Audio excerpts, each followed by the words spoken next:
Yo, I'm glad you like the song. Let's see, how'd it go? Like, don't you ever stop and think sometimes? Could have been us, could have been wonderful, yes, or yes. Found a new love in your life. Could have been us, could have been wonderful, yes, or yes. Something about it don't sit right. Could have been us, could have been wonderful, wonderful, yes. Something like that. Hello, hello, hello. How's everyone doing? I hope you're doing okay. Sorry I'm a bit late. Oh, the last few days have been manic around here, having to deal with a sick child. It's been crazy. And I think I may have caught the infection of him. I may have. So if you hear my voice sounds a bit different, just know uh, there's a bit of something going on there. But I'm here. Um, and yes, let's do this. How is everyone doing? I hope you're doing okay today. Hope you're doing okay today. Let's see. Give me 1 second. Hmm.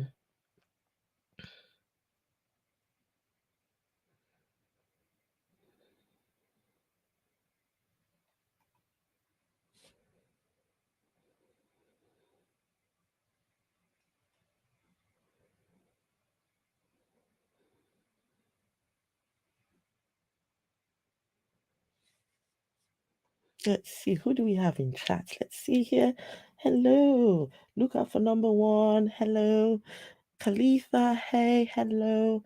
Altogether, I think he is a fraud. Is that what you think? Harmonica Man, hello and good to see you. Hey, how are you doing, young lady? Khalifa? Um, Harmonica Man. Hey, Soren. Hello. Good to see you, Soren. Hey, hey. James. James, if you're here, let me know. I can send you a link if you want to join.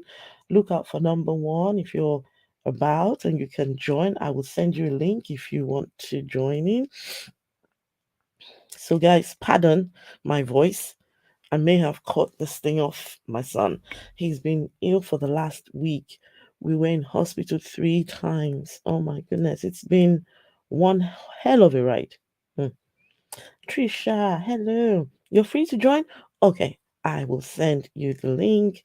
Um, I'll send you the link. Just give me 1 second.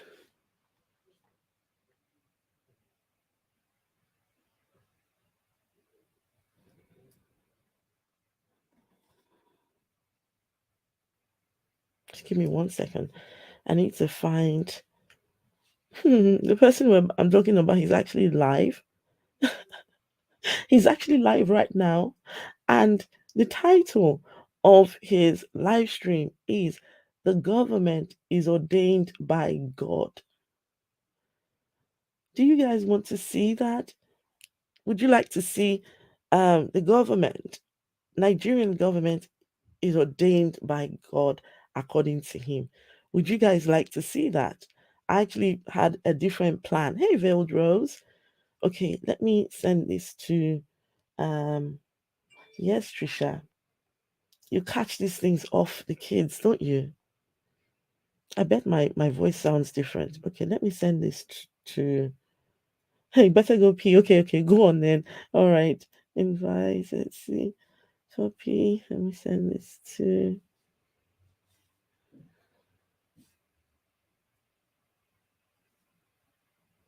So, would you guys like to see a different stream, or do you want to see what he's currently talking about right now? He's talking about the government of the country being ordained by God. So let me know what your thoughts are, if that's what you want to do.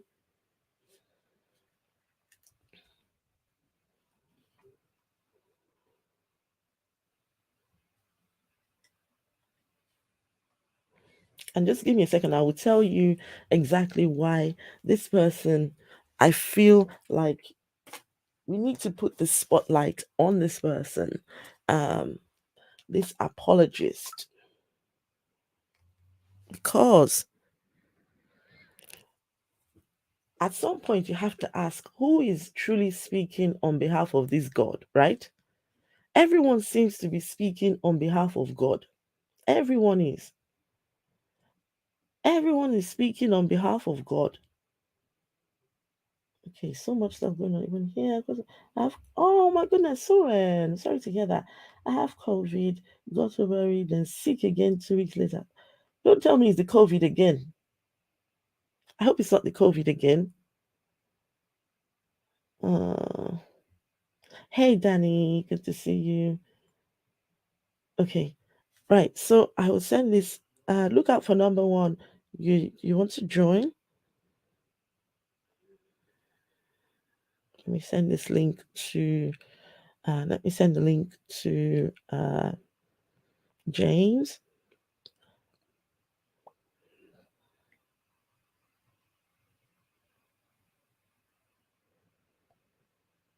And then we can decide what we want to do.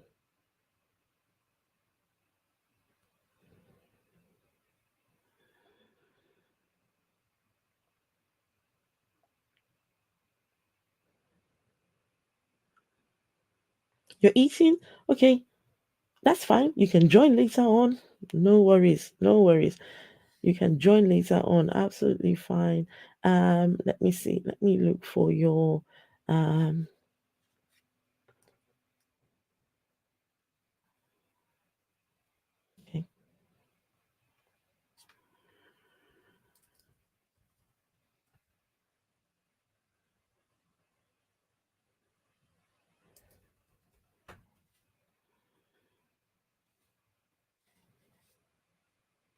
You know what? I think we won't do this particular stream today. This his live stream today. Let me people like this. He's very he's very he's very volatile. He is very volatile, and I don't want to do it while he's live because he's just one of these people. When his mouth, right, when he starts, he just there's no filter, no end. Mm-mm-mm. So we'll do something different. So wait, just give me 1 second.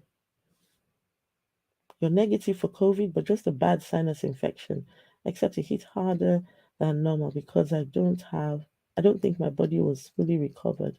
I'm so sorry. Sorry to hear that.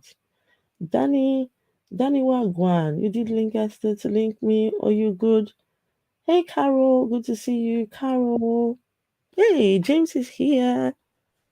James is here. Hello, James. Hello, Esther. How are you today? Listen, my voice is a bit of a mess. I think Sure. I've caught this thing off my lad. Oh, He's got a really bad. Okay, um he started off swallowing a bit of plastic. A bottle cap was lodged in his throat, right? And so they, it's been a hell of a ride. They were going to operate to get it out, but it looks like it came out by itself. So no wow. need to operate.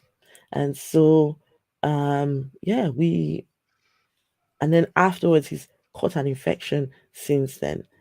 So it Ooh, looks like whatever he's got, I think I may have it now because my throat all day today has just been very sore. I guess that's what you get for being mom. yeah. Poor hun.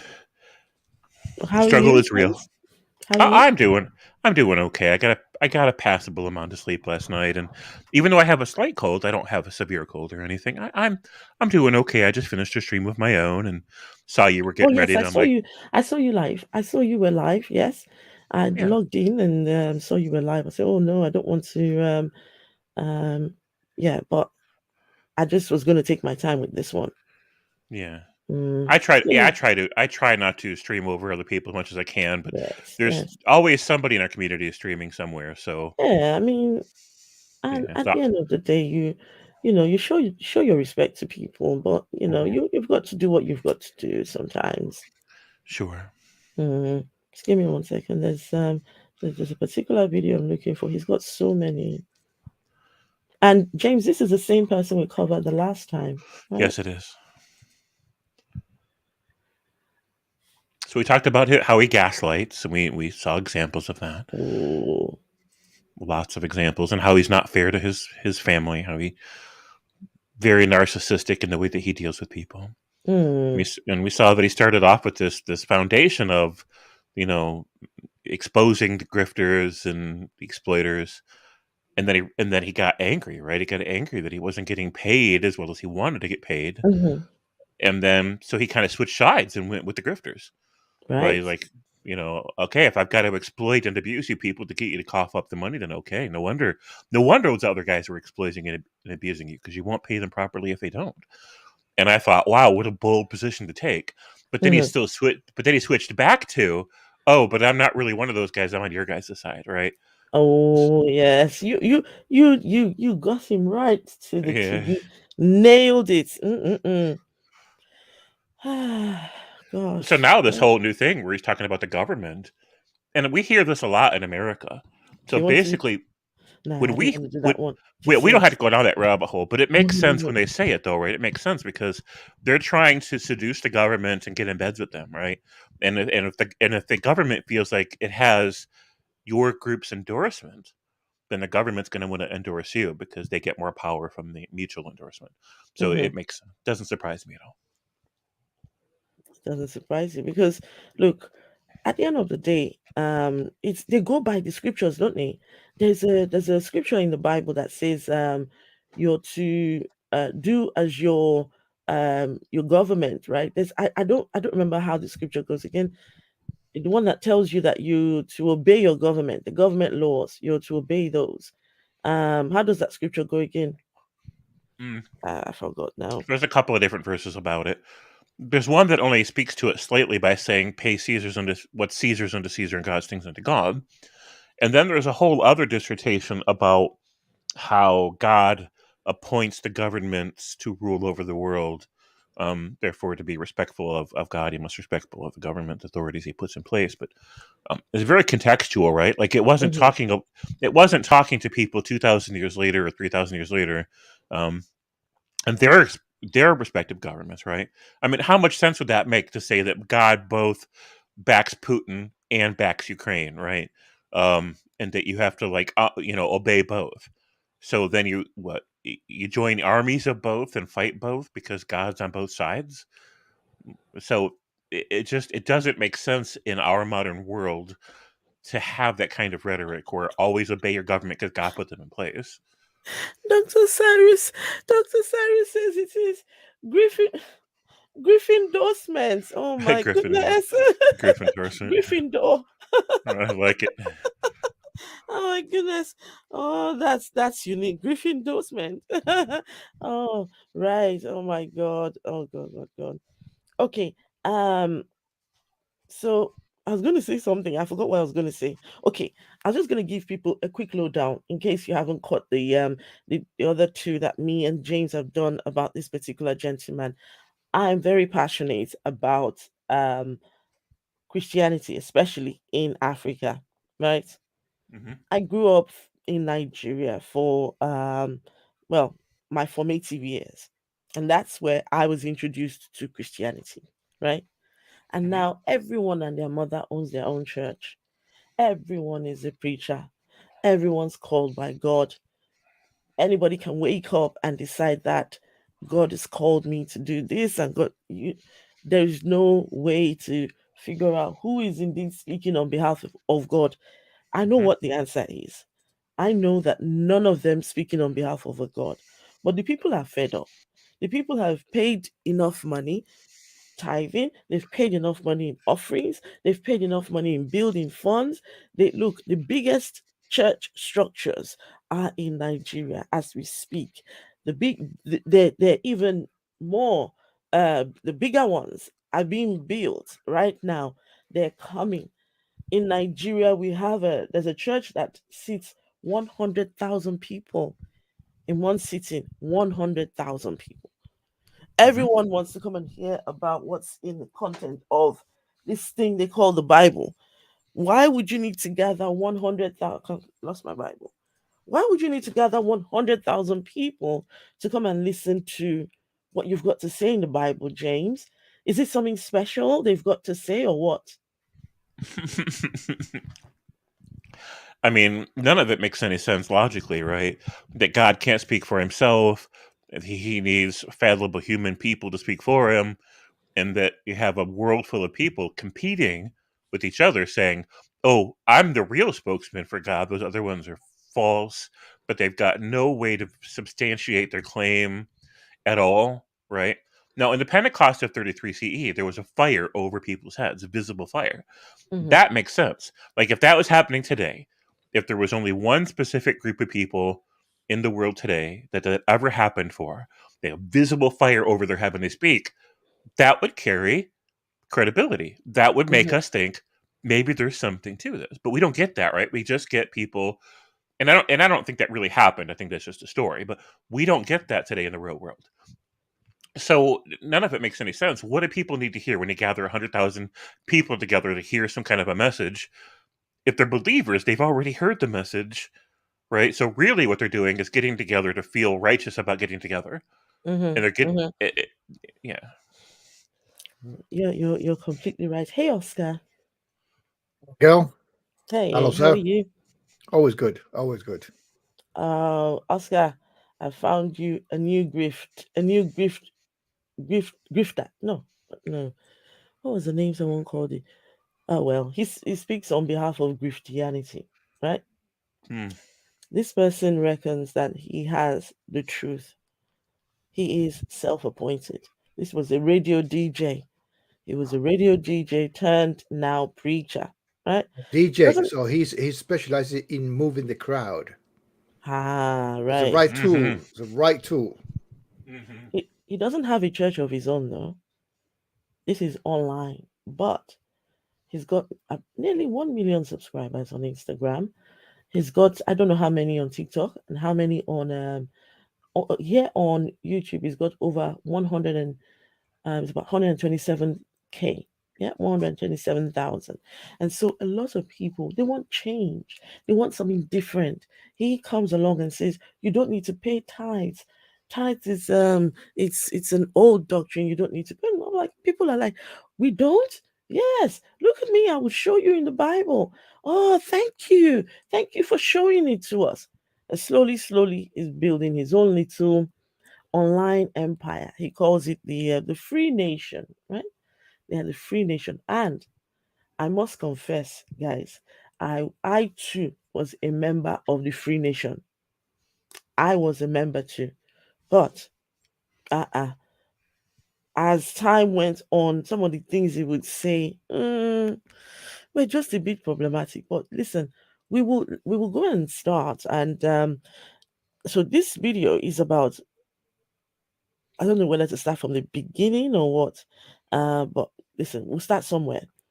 Um, this is a stream titled "How to Identify Fake Churches." Listen to this, guys. How to identify fake churches, fake pastors, and fake prophets. Right? He's teaching the people how to identify fake pastors, fake prophets, and fake preachers. So give me 1 second, let me share. Hey, Pragmatic Crystal D, good to see you all. Sorry, my voice is a bit, I think I've got an infection in my throat. Mm.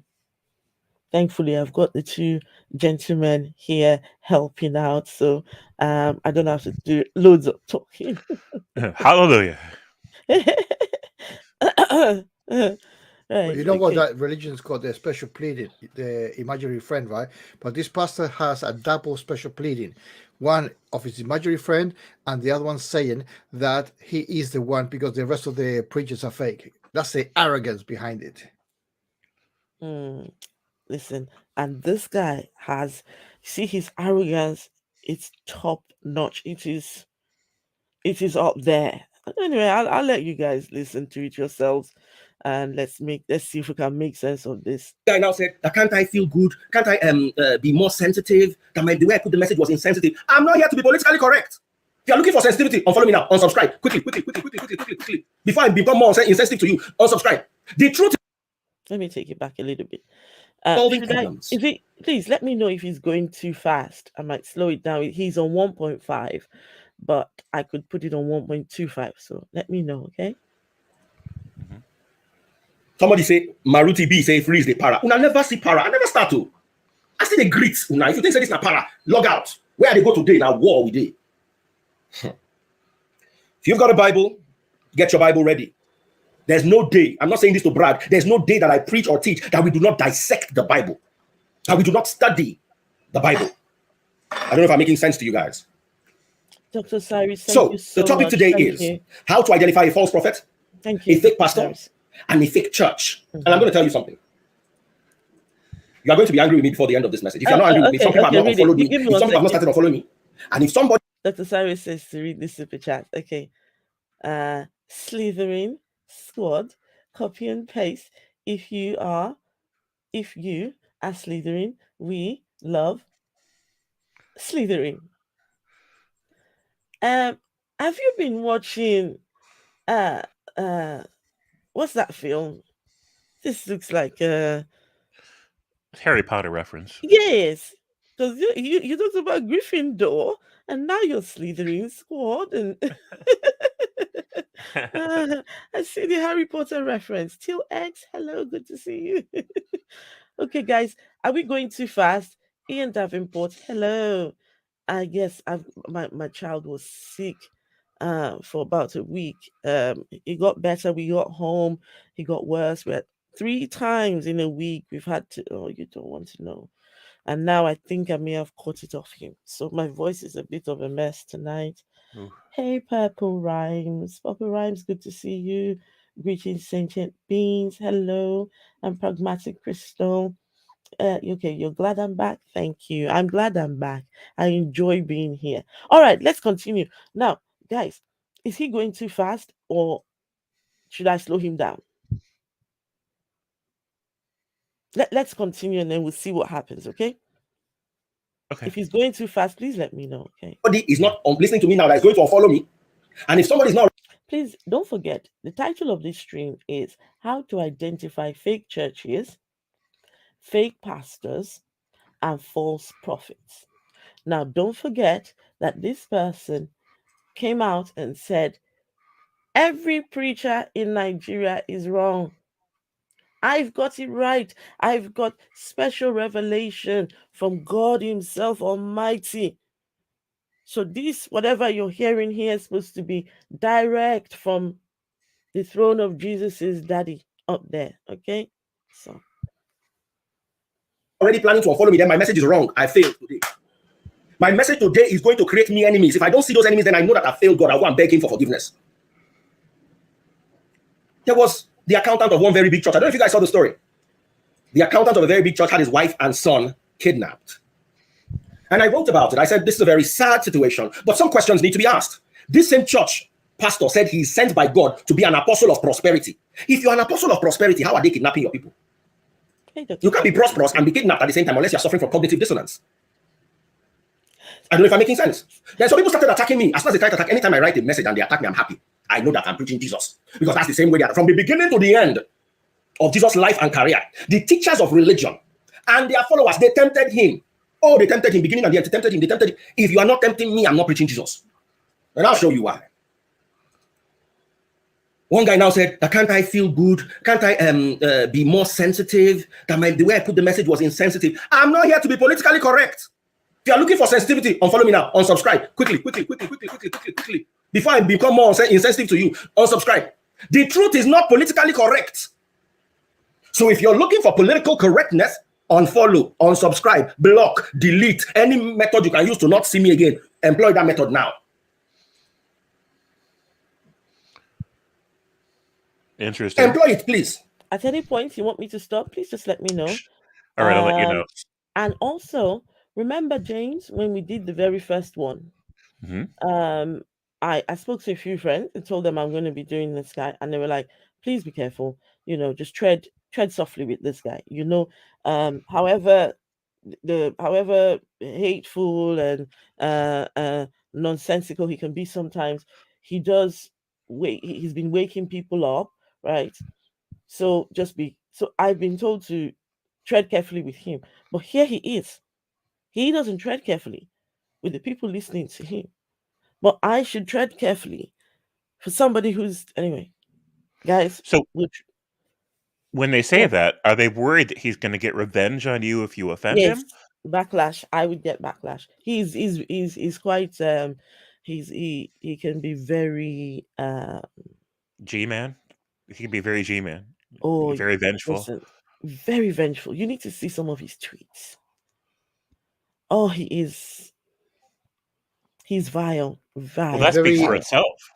Yeah, he's very aggressively assertive. Yes, very, very. Oh, he takes no prisoners. So he does not believe in turning the other cheek. Oh, no. Now, we wouldn't want to try to emulate Jesus. That would be bad. Can't do that. Hey, Gary Priestley. Hello, good to see you. No, he doesn't need to do that. As long as he's a self-proclaimed apostle, he can do whatever he wants. Mm-hmm. He's also trying to build himself a safety bubble because he doesn't want anybody in his circle that challenges him. And so, yeah, it's like, that's not durable. That's not strong, right? That's not, Jesus didn't talk that way at all, right? And no matter what you think about the Jesus character, that wasn't his attitude. That wasn't the kinds of things that he said to people. No, he would tell you different. He'll tell you that Jesus called people dogs, and people he went and threw over, that Jesus was not a nice person at all. He will tell you that. So whatever he's doing, he'll tell you, go and read the Bible. I'm just following after Jesus. I'm doing exactly how Jesus would do right now, those sort of things. So yeah. All right, let's continue. Because where we are going, especially today, you will not like my teaching. I guarantee you. You will not like my teaching. And this teaching is direct from God, okay? Don't forget. Wow. I just sent a message now to myself, and I don't know why it hasn't come. What kind of iPad is this now? Eh? The phone is messing up. Sorry, there was some thing I quickly sent to myself that I want to share with you guys. Let me take you forward a bit. I want to hear about you. Yep. Sorry, guys. AirDrop. I've dropped it and I've. What do I tell you that I bring to you? Huh? What do I tell you that I bring to you? Can somebody please answer on Instagram or on YouTube? What do I tell you? What do I bring? Bullshit. That's what you bring. Glad tidings. Somebody said free doctrine. Fantastic. Have I ever charged any of you money? Not yet. Somebody says the truth. Is anything I've ever told you not in line with the scriptures? In line with I bring glad tidings. Well, sometimes the tidings are not exactly glad, but I try. I also claim I free the sheeple. Are people not being set free? What else do I tell you I do? Now, let's go to them. They tell you they give you prophecy. In 2016, I've not forgotten that Gio somewhere said that there was going to be a new venereal disease. This is 2018. Second month, no venereal disease that they predicted for 2016 in 2015. This is 2018. 3 years, no sexual, what is it called? No new STD discovered. The other one claimed, the people that said, I am an apostle of prosperity sent by God. One name, how can you say you are an apostle to this land? Let me quote him verbatim. An apostle of prosperity sent by God to this land. 4 key issues. He's an apostle. 1. Of prosperity. Point number 2. Sent by God. Point number 3. To this land. And the land has become poorer. The land has become poorer. The land, in fact, has become so poor that India, that has 1.3 billion people, has overtaken us out of poverty. And we are going deeper. Or is it we that overtook India or India that we did overtaking and we are last? In Ibadan, when I was growing up in Yoruba, I say Awalaru, now we carry on for head. And because I dared to criticize this guy's movement. How can you say you're an apostle of prosperity and your people, not just any people, your accountants are getting kidnapped? Where is the certificate of your apostleship for prosperity? It's time to ask, because there is no prosperity in the land. This. So where is? So he claims to be debunking all the other people, right? So he's asking, where is the certificate of your apostleship? I guess the same can be said for him too. Where's the certificate of his whatever this is? If God has called you specially, where is it? Has he made any prophecies yet? This guy? I don't know. He probably has over the years. I just haven't been tuning in. So here's the thing about making prophecies. Like, you don't set deadlines for it. You normally, right? It's not like by this day at this hour a certain very specific thing will happen. It's just all vague. Like, there will be some kind of prosperity in the land eventually, right? And so if it doesn't happen by the next year, you go, well, it's just not time yet. Or you blame the Christians. It's your guys' fault the prosperity hasn't happened yet. Like, if you want it to happen, if you want this truth, which is bound to happen in your lifetime, make it happen, right? By supporting me and my missionary work, right? Mm-hmm. So they're never really responsible for anything. Now, if he doesn't make any prophecies, then where's his certificate? If he does, then what do? Do we wait a month, a year, a decade? And then by what standard do we measure whether or not it happened or not? It's like a horoscope, right? You can read a horoscope in a certain way where it totally happened. You can read it another way where it totally didn't happen. It's the same kind of thing. Prosperity. What the hell is that? How do you measure it? They can say it's economic and maybe the other person obligated themselves to it, but did they set a deadline? And if they did and it didn't happen, there's times in Bibles where God predicted a thing and then the thing didn't happen and then the people got blamed for it, right? It's the people didn't hold up their end of it, so the promise didn't get fulfilled because they, so there's an exit for any single thing that they say. There is no objective standard of measure. He's trying to pretend like there is one, that there's some objective formula for determining and proving who are the real messengers of God in the world, but he doesn't have that. He's pretending he has that. So if he wants to say somebody like made false promises or failed predictions or whatever, okay, fine. But think about this, because if you make a prediction and people take you seriously, they're already following you, and your certificate, as he calls it, hasn't been proven yet. They're waiting. They're already your followers. They're already giving you their money. They're already giving you support. They're listening to what you say, and they're waiting for you to make predictions, and they're waiting to see if the predictions come true or not. So they've already supported this. If this guy has how many followers now? This guy on different platforms, almost 2 million on different platforms. Right, so 2 million followers. On all his platforms combined. Okay, sure. no, 1.5 million. So he's got a lot of followers. Yes, but he got them before he produced the certificate. He got them without the certificate that he's claiming exists in the real world. He got them without having it, on the promise that he will eventually produce one. And in the meantime, he's simply saying, well, I must be true because these other guys are false, which is a false dichotomy, which is a logical fallacy. But he's just hoping that his followers are not going to recognize that problem. Can I quickly address something? Dr. Sure. Cyrus, thank you for gifting Soren a membership. And it says, I'm going to be skinned by the end of the stream. I only got paid to... Dr. Cyrus, please do not do that to yourself. Please, no, please. I don't want you to be skinned at the end of this. I thank you for your generous donation. Please stop. You need to make sure you've got enough money to last you the rest of the week or the month. Please, no.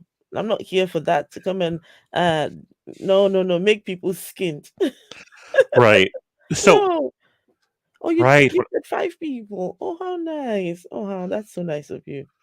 So one way that people can help support the channel, if you don't have money to spare, is you can share the channel to other people. Yes. Right? You can, and then they'll share it with somebody else, and then they'll share it with somebody else. And along the line, some of the people that it gets shared with will be able to financially support the channel in some way. And that's how you can help the channel. And also, it's not just about money, right? It's about community, and it's about empowering each other, right? It's not just about Yes. that. So if you get some empowerment, if you get clarification, if you get healing, if you get community, if you get any of the benefits out of this stream that it's intended for, then already just let Esther know that, right? Mhm. That's how you can pay her back. Let her know the difference that it made in your life and share that. Pay that forward to somebody else in yours. That's what you can Thank do. you. Well, it's so nice, just so nice. Carol says something very important here. There's probably no such thing as spirits, souls, ghosts. Did you know it was only after I became an atheist that the idea of I honestly thought that the human being is made up of the soul, body, and spirit. That's what we were told, right? That we're made up of three parts. The body is the one that's here. The spirit is the one that communes with God. And then there's one that will go back. There's one that belongs in the afterlife, and that one moves after you're dead, right? So only recently I started to realize, okay, it may not even be a thing. And the whole idea of ghosts and spirits and all these things, I question that because I'm thinking the idea that there's this spiritual place, and somehow this spiritual place controls us here, and they're so wicked and they're so evil. I, I, this is in my head. I'm thinking if there is a place that is spiritual, right, where all these beings exist, I don't think they would be as evil as they're made out to be. I think they're probably there to help humanity. They're there to, boost people. So, uh, I am with you on that, Carol. But I will tell you, this is something that didn't come to me until fairly recently. Because I thought that I was made up of the body, the soul, and the spirit. They tell you to feed your spirit and not feed the body. Oh God, what do you guys think about souls and spirits and these things? Oscar? I mean, That is all imaginary, simple. Imaginary, eh? As far as somebody can prove to me satisfactory, I would treat it as something immaterial and in the brain of the human or whoever puts it across.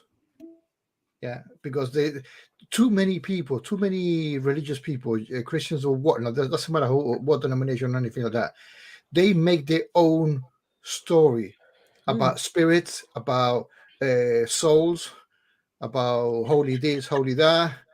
No, seriously, I mean, No, it's this comment. Is this comment by doctor? It says my souls are fine. Just had them fixed.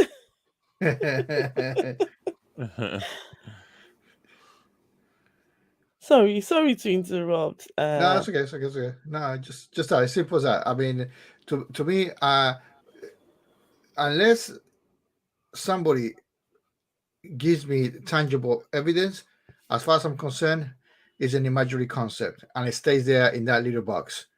Yeah, that's it. Because otherwise, you are entertaining an idea, not a reality. And if we're gonna play that game, the world is your oyster. That's why this silly plonker is here, because he can manipulate a fictitious event, or I'm stating that it's fictitious event because it's not been proven, right? So he can say whatever he wants, reshape it, package it, put a bow. There you are. This is my bullshit. It sounds good. I think Calasia 789. Calasia says, maybe Dover soul tacos tonight. That's the only soul Calasia 789 knows. The Dover soul tacos. Okay, sounds good to me. James, what do you think of souls, spirits, and this spiritual realm? There's a realm where spiritual things. I don't know. So it's irrelevant to me. It's like first of all, there's no such thing as a supernatural. It's a nonsense term. And when I say that, I'm not saying that supernatural is wrong. I'm not saying merely that it's not proven. It's a nonsensical expression. It doesn't mean anything. right? So if there are these entities which exist in some form of time or some form of space that are made out of some kind of energy, then they are material beings, and they are governed by physics. By definition, they're physical, right? If they're made out of some kind of energy. If they're made out of literally nothing, no space, no time, no energy doing anything at all, that literally is nothing, right? So if somebody wants to propose that there's an actual entity or class of entities that exist somewhere, then they are saying that they consist and subsist of some form of energy. So these are physical beings, even if they're transparent or even if they can pass through walls, they're still talking about physical beings by definition. Now, if some physical beings may exist somewhere out there in our universe or outside of it or whatever, I don't know, and I don't care. And when these people bring this to me, and I'm like, give me a reason I should care, right? Until then, I just don't. So that's where I am about it. Because to believe in souls means that you automatically believe in an afterlife, because the soul apparently goes back to its creator, right? So and then I don't believe in this afterlife thing. Well, I used to, but not anymore. So the idea of souls, I don't know. No, not as far as I'm concerned, just no.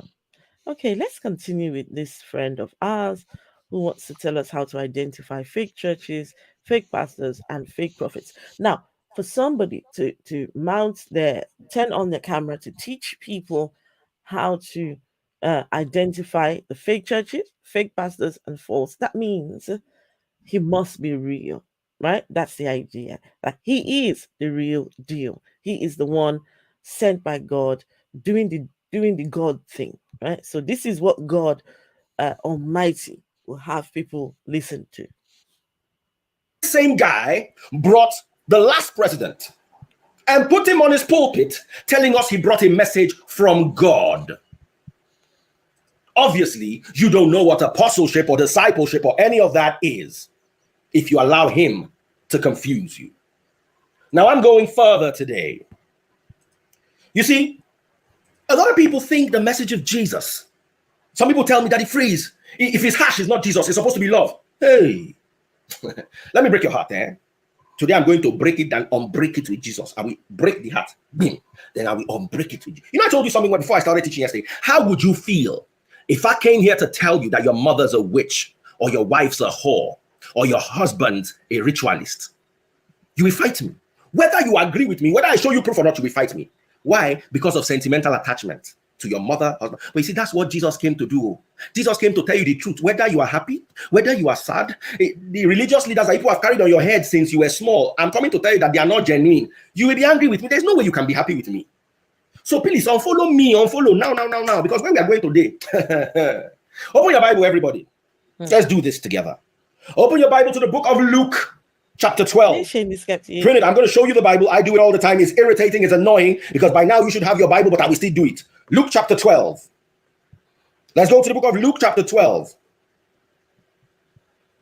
I like us to read from Bible Hub because we have many translations, but read from wherever you like as long as it's Bible. If you're there, let me know. Hold on for a second. My Bible is still loading. Hold there. Apparently, Luke was the Padawan of Paul. So he did not know shit about Jesus. Let's start from Paul. there. Paul never No. Luke. He's quoting Luke. Oh. Yeah. And Luke, it was the Padawan, the pupil of Paul. Wait, you're telling me that Luke never met Jesus? Well, he was. Let me see. No, I thought Luke was one of the disciples. No, it was a companion. Eyewitnesses Of what? of Jesus. No, Luke, Matthew, Mark, Luke, and John. No. What was Luke's relation with Jesus? Luke is an interesting writer because he did not know Jesus Christ personally. He became a follower after the Lord's death when Paul taught him the fucking rules of the game. So whatever this idiot is saying, right, is baseless. absolutely freaking nonsense. Sorry, my expression. I speak very well French, right? So basically, whatever comes out from his fucking mouth, right, about Luke, right, is empty. It's an empty vessel, because he's going to talk about Luke, right, and saying he wrote this, he wrote that, he wrote that. Fine, he could write anything. Anybody can write anything about anybody, but if you don't know that person, you can make shit up, right? And he's granting the information that he's saying. We have to put attention to that. So look at the background, that Luke never met the character Jesus. We have to put that in the mind, right? That's the first time I'm hearing this. No, it's true. If you- Well, no, it's if true. If you had said to me that it was Paul, I know Paul never met Jesus. Well, you're saying Right. that the one who wrote the book of Luke, he too never met Jesus? Paul was a disciple, no, not disciple, a student of Paul. It's worse. Luke was a student of Paul. Paul, yes. So And he- basically, the New Testament is a Paul, it's a Paulian Yes. thing. Yeah, he's in my opinion, he's a master. Okay, he's the director of the show, right? Wow. Well, put it this way: if you got Jewish people, right, and you want to make a new religion, right, the only thing the selling point is to say you don't need to be cut when you are a few days later. You know, I'm talking about circumcision, right? That's a big deal. Right, you don't have to fast as much. You can wear whatever the fucking clothes you want. You can do basically the Jewish law. You get rid of the Jewish law is an excellent selling point, right? It's what do I have to do? You just have to love Jesus. Oh, I can do that. Let's change. Piece of cake. If you get rid of the rules, happy fucking days. Yeah, no wonder he was so successful. Soren says that Luke begins by saying how everyone's the real deal. Just ask them, right? Everybody's the real deal. Yeah.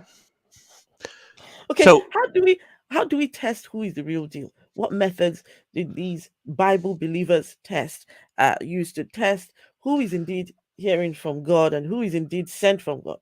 What methods? The people who put the books together must have looked at the books, right, and decided these 66 books must have been divinely inspired by God. So what methods were applied to the figuring out of these books and putting them together as God's word? You know, Christians call the Bible the word of God. The 66 books, each book were not an original book. There were already copies of different copies. So it doesn't matter how many freaking books they're choosing, right?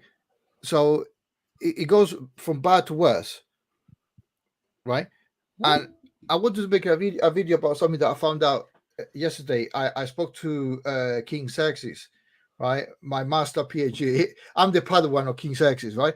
And everything I need to know something about Judaism, he's the go-to, right? And I found something out really, really, really fucking nasty. Put it this way, I will put it in 2 words. Christians are thieves. Ooh, okay. And I can prove that. Right? I can prove that easy proof. Yeah? Wait. Or spiritual Christians thieves. or the leaders? Christian No. leaders. Christians that uses the Old Testament are thieves. Spiritually thieves. Ooh. Okay. You know why? I'll tell you why. Let tell you why. I'll tell you why. The Old Testament, right, is the Tanakh, or composed from the Torah, which is the Septuagint, the first 5 books, which the Christians use. They are thieves. They're using the Old Testament, from Genesis to what's the other 5? The first 5 books. Oh, okay. No, the first 5, right? Pentateuch, right? Those Deuteronomy. Yeah, those are the 5 books from. I'm talking about the whole Testament, but the 5 books are used by the Christians, right? It's like me using your mic and saying it's mine. Do you understand? Yeah, I use your Rode mic because it's part of my tradition, my this, my that. What? No, it is yours. It is Esthers Mic, right? Who am I to say that is mine? Mm-hmm. Do you understand what I mean? Right. Right. So in essence, the only true Christian is the one who, well, not even from Jesus, because he was Jew, or the character of Jesus was Jew. Forget about that. It must have been from Paul, from the time Paul indoctrinated his followers. That's when Christianity officially started. Time zero, right? So when they Right, changed okay. from Judaism to the fake Christianity. But it becomes a thieving part, or a spiritual thieving that I call, when they interpolate Old Testament or the Tanakh. Yeah, it says God created the heaven and earth. A game over. You're using somebody else's religion. You are a thief. Yes. That's what I'm getting at. Because Right? I can agree with that. So Jesus, who they claim was God, was here on earth with them. He walked on this earth and didn't bother to write a book. Jesus never stopped to say, guys, when I'm gone, can you put this book and that book and this book and this book together? You write a book, or just give some instructions on what, because Jesus didn't know the hour he was to come back. He knew he was coming back soon, but didn't know the hour. What was he hold on. thinking? No. People said that he was going to come. Be careful, right? Because All right. Jesus said FA, right? No. I'm going by the claims of the book. The Correct. words that Yes. are attributed to Jesus. Sure. That's the whole point, because every Tom, Dick, and Harry that opens preacher-wise or leader, spiritual leader, opens the book. According to Jesus in John. Hold on. What did you just say? According to Jesus, according to the word of Jesus in John, that means it is John hearsay. Right. So you are saying John's perspective. Indeed. Yeah.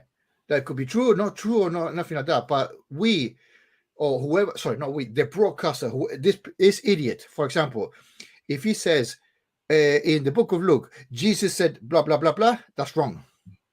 Technically it's wrong, right?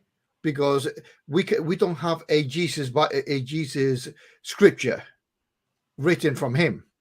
And I'm not really surprised if it was literal, he could read or write. Put it that way. Yeah, because where's the basis for that as well? Right. So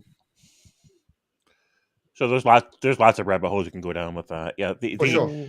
So Apostle Paul, that calls himself an apostle, never met Jesus, admits this openly, and he gets this one day. He has this hallucination, this delusion that I would call it, what he calls a vision. He has a vision. So he has this encounter with ghost form risen Jesus, and we can only take his word for it. Because in his mind, right? So nobody can see inside the mind, so we don't even know if he had this experience. And even if he did, there's no way to objectively substantiate that is legitimately a conversation with ghost Jesus. Like, how do you know, right? Ghost Jesus, I like that. Yeah.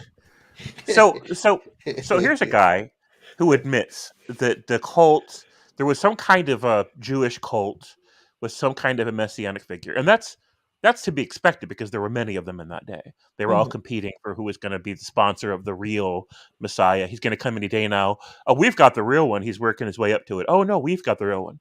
Whoever sponsors the real one ends up climbing up to political power within the Jewish system. So they're all competing for who gets to sponsor the real Jesus. Talent shows of sorts. So here's Paul, and he admits that he has spent years persecuting the cult members, the cult leaders in this Jewish sect. And so the way I read this is he went around killing off competitors so that he could eventually take over the cult for his own purposes. You kill off all the people who are in a position to challenge your claim to it, and then once there's nobody left but followers scrambling to figure out who's in charge, then you step up and say, oh, no problem, God just told me I'm in charge. Right? I can buy that. Which sounds similar to this plonker. Yeah. Hey, Quacks too much. Quacks too much is giving us a lowdown on in the chat on what Mormons actually believe. Oh my goodness, I've got no clue about Mormons at all. So it's interesting. That's something I would love to do a deep dive on someday, but not today. Right now, Right. let's continue with this guy. You know what? I'm a minister for a time like this. Okay. Maybe I might not have had the knowledge of the Bible without the internet. Because those days you had to read. I read the Bible different from the way they were taught in their theology. So I know the whole Bible, or almost the whole Bible, and I know how to quickly get there. But you see, those days you have to study and mark and write. These days you don't have to. Once you know it in your head, there's a way to find it. So they can't hide things from us anymore like they used to. It worked those days. It's not working anymore. Luke chapter 12. I'm reading from the New Living Translation. I like reading from the New Living Translation. It's simplified, especially when you're reading to an audience. Condescending idiot.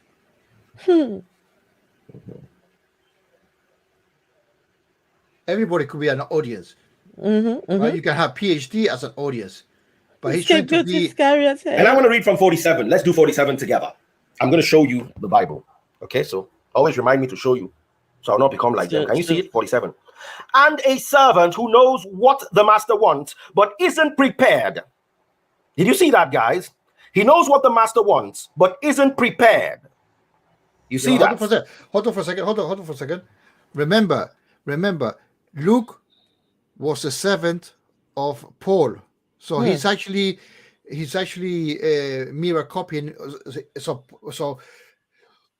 Luke is saying about him in there when it says the master this, the master that. Is this like Moses that wrote about his own death, his own burial, and the events that happened after he'd been buried? He works in mysterious ways, of course. Oh, right, okay. And also he wrote about Genesis, where he wasn't even born. Wait, hang on. His generation were not a project. Wait, hang on. Moses writes the entire book of Genesis, but wasn't born in that entire book. He didn't come along until the next book, Exodus. So where did he get the claims of the Adam and Eve story? I've asked Christians this, and do you know what they've answered? They've said God revealed it to him. Yeah. Okay. God revealed it to him. All right. And a servant who knows what the master wants but isn't prepared and doesn't carry out those instructions will be severely punished. This is not a time to beg ourselves. God gave me instructions. I will not be punished by not carrying them. I don't know who I'm speaking to right now. Let's continue. But someone who does not know and then does something wrong will only be punished lightly. When someone has been given much, much will be required in return. And when someone has been entrusted with much, even more will be required. Now, here's the most important part. 49. I have come to set the world on fire. Look at the topic. It says Jesus causes division. I have come to set the world on fire. I wish it were already burning. I have a terrible baptism of suffering ahead of me, and I'm under a heavy burden until it is accomplished. Do you think I have come to bring peace to the earth? No, I have come to divide people against each other. From now on, families will be split apart, 3 in favor of me and 2 against, or 2 in favor and 3 against. Father will be divided against his son, and son against his father, mother against daughter. And you are telling me my message is bringing a division? You know why it's bringing a division? Because it's the message of Christ. Oh, yes. How can a whole family go together to church and work? He screwed up there, right? Because he's saying that Luke said because it is a message from Jesus. Luke never met Jesus.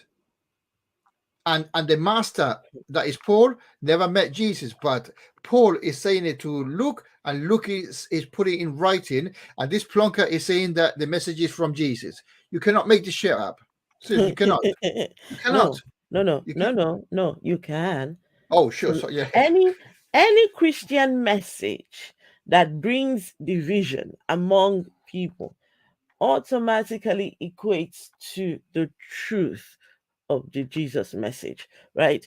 So any message that has the ability to divide and to separate, that's automatically that's the hallmark. You see, that's how you know, he must be speaking on behalf of Jesus, right? But as far as I know, every single one who preaches the Jesus message has brought some division or another, right? Every single one of them. So, James, were you going to say something? Okay, let's carry on then. Right. Worship God when Christ said, inside that family, 3 will No. be with me, 2 will be against me. If you don't sit down in your family, you're worshiping the wrong Christ. The message of Christ is a message of rebellion. Ooh. I've never told you today. I'm going to tell you now. Christianity itself was birthed in rebellion, and the time for the rebellion is now. Now. I'll explain this to you. Christianity broke out of Judaism. Jesus Christ is what? The Lion of Judah. Until Jesus came, the religion that was practiced was the law of Moses. Religion that was practiced was Judaism based on the Torah. Jesus came and forcefully broke out. Wrong. Forcefully. Bullshit. Forcefully with a whip, going into the temple and flogging. Bullshit. He died as a Jew, right? As far as he was concerned, he was crucified as a Che Guevara Jew, right? The only thing Jesus or the character Jesus did is claim to be the Son of God. That pissed off the Jewish leadership to no tomorrow, right? That's the only thing. If he would keep his mouth shut, yeah, and hold his fucking pride, yeah, because the Jews were expecting a fighter, a king, a main man, the Messiah. The Messiah is only a Che Guevara. Is a revolutionary person, Yes. right? Somebody that makes noise, right? That could be part of what he's saying, right? Troublemaker, right? But no. Paul changed that bullshit altogether. No. This is too much revolution here. Let me put the pieces in together and let me make a religion of peace and buy the subs basically. Actually, that's a good analogy. He was buying the subs by saying, buying the subs. Yeah, buying the subs. 333, 613 laws. Scrub that. Right. Just Scrub that. narrow it down to 2. No, zero. The only thing you have to do is love Jesus. Period. Right? No, but then love Jesus and then love your neighbor. Well, whatever the package he made out of Jesus, it was a good package. It's a good salesman. Okay. Yeah. Right. Okay. The idea that Jesus is the Lion of Judah. I don't know what that is. Hang on. Jesus has no linkage to Judah. Jesus wasn't fathered by Joseph. Joseph was not the daddy. So that whole lineage thing of Jesus supposed to be coming from the house of Judah, and it doesn't work because Joseph was not the daddy, right? Jesus was from the house of ghost spirit. I don't know, somewhere, but not from the house of Judah. No. Doesn't work. James, do you want to say something, or will I continue? Okay, James, please. The money I agree, changes. it doesn't work. Forcefully by calling the Thing how it's poorly constructed. Okay. Yeah, okay. teachers of religious law, liars and hypocrites, and blind fools, and whitewashed tombs, and broods of vipers. He went in rebellion. And Christianity in itself was birthed in rebellion. Then we all remember the Protestant rebellion, where the Protestant church was birthed out of the Roman Catholic Church. How was it birthed? In rebellion. Then in 1900, the Pentecostal church was birthed out of the Methodist church in rebellion again. Mm-hmm. This is 2018. and the time is right for a new rebellion. Oh yeah, a new one. And each of the rebellions was caused by standing up to hypocrisy. Jesus stood up to the hypocrisy. This is a Che Guevara 2.0. 1.0 was Jesus. This idiot wants to do exactly the same thing. He wants to be a troublemaker. Right? Easy. So transparent. Do you think this guy embodies what a Christian must be? No, this guy is aggressive, assertive. Yes, by coming, yes. but the body language coming in and backwards, and every time he goes forward, he puts a hand across, like an authority, right? You have not seen him on his worst day. You've not seen this guy on his worst day. I'll find a video of him on his worst day. Oh my God, he is nasty. He is vile. He is the worst you can think of. This man. But never mind. Let's continue. Hypocrisy. Hey, Doc. Of the scribes and Pharisees and teachers of religious law. 5ER. Hello. The Protestants stood up to the hypocrisy of selling indulgence. I can go and buy indulgence and go and kill someone. I pay for my sin. Hypocrisy. The Pentecostal church was birthed out of the hypocrisy, the hierarchy that they found in the Methodist Church.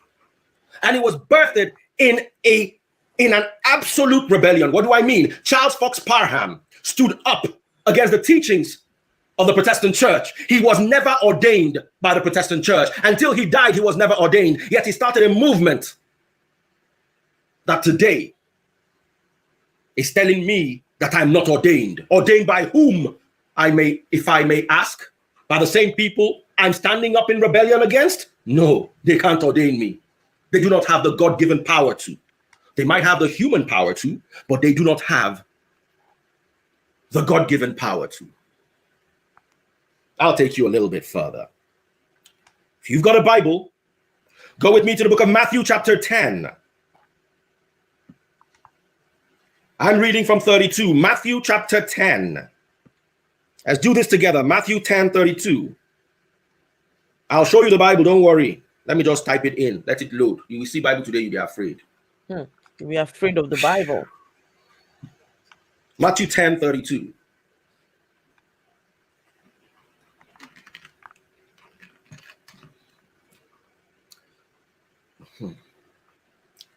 I'm reading from the New Living Translation. As usual, you can read it from whatever Bible verse you choose. Sorry, let me scroll down to 32. All right, guys, can you see 32? Everyone who acknowledges me publicly here on earth, I will also acknowledge before my Father in heaven. But everyone who denies me here on earth, I will also deny before my Father in heaven. Hold that 32. I'm still coming back to it. But right now, I just wanted to use it to explain 34. Don't imagine that I came to bring peace on to the earth. I came not to bring peace, but a sword. I have come to set a man against his father, a daughter against her mother, and a daughter-in-law against her mother-in-law. Your enemies will be right in your own household. If you love your father or your mother more than you love me, you are not worthy of being mine. If you love your son or daughter more than you love me, you are not worthy of being mine. Read the Bible, you will not die if you do. So if Jesus told you that his message is a message of war, he is bringing a sword. You see, that sword is not for you to go and fight a jihad. No, the sword is the truth. Because when he preaches the truth, there will be war. And if you love your son more than you love Jesus, and if you love your daughter more than you love Jesus, and God forbid, if you love your Yahoo boy pastor more than you love Jesus, he is going to deny you. The sword is the truth, and the truth will bring war. I'm going to call them liars. I've called them liars all my life, and you guys are angry with me. Are they not liars? How can somebody tell you he's the apostle of prosperity in this land? Where is the prosperity? But you guys are so sentimental because you love him more than you love Jesus. If you love Jesus more, you will put your finger inside his eye and tell him, shut up. I told you I was angry today. He's angry.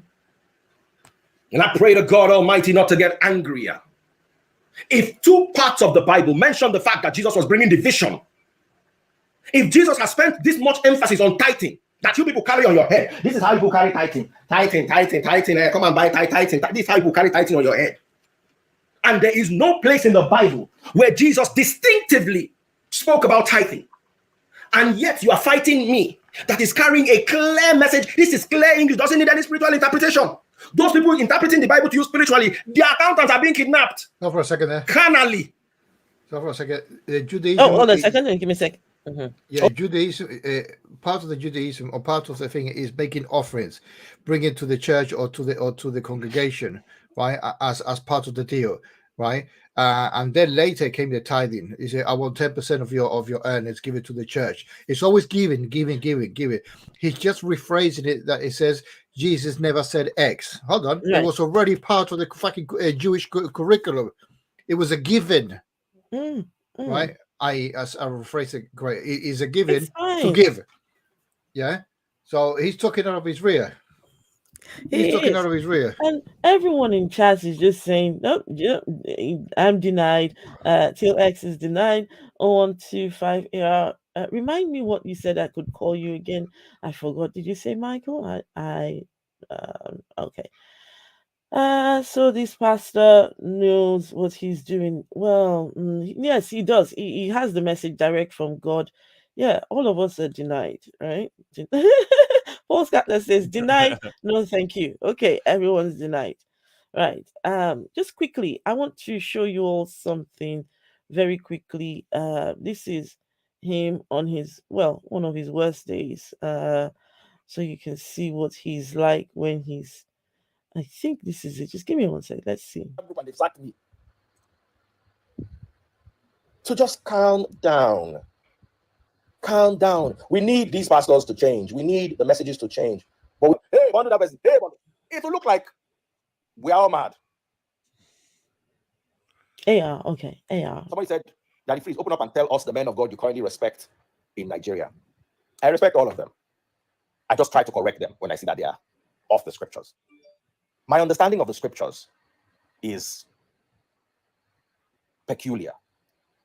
Maybe because I've not touched anybody's money, I can preach the message the way I see. There's some messages I preach. Even my good friends will follow me. The deepest messages of Christianity. Someone is saying, I should ask Pastor Ashimolo to buy me a new phone. That madness that's in your family, I didn't know it was hereditary. I thought it ended with your parents. Larry Fab, Larry Fallo, Larry Sisi name. How much for your job? Now cursing at people. I don't block them, still remain 456. Me and block when I reach 2, we get sense. I go there happy. I don't block. My whole hand don't pay you. I no agree go. Okay, they there. Talk nonsense. I go cost you. Like saying that one they work for my head.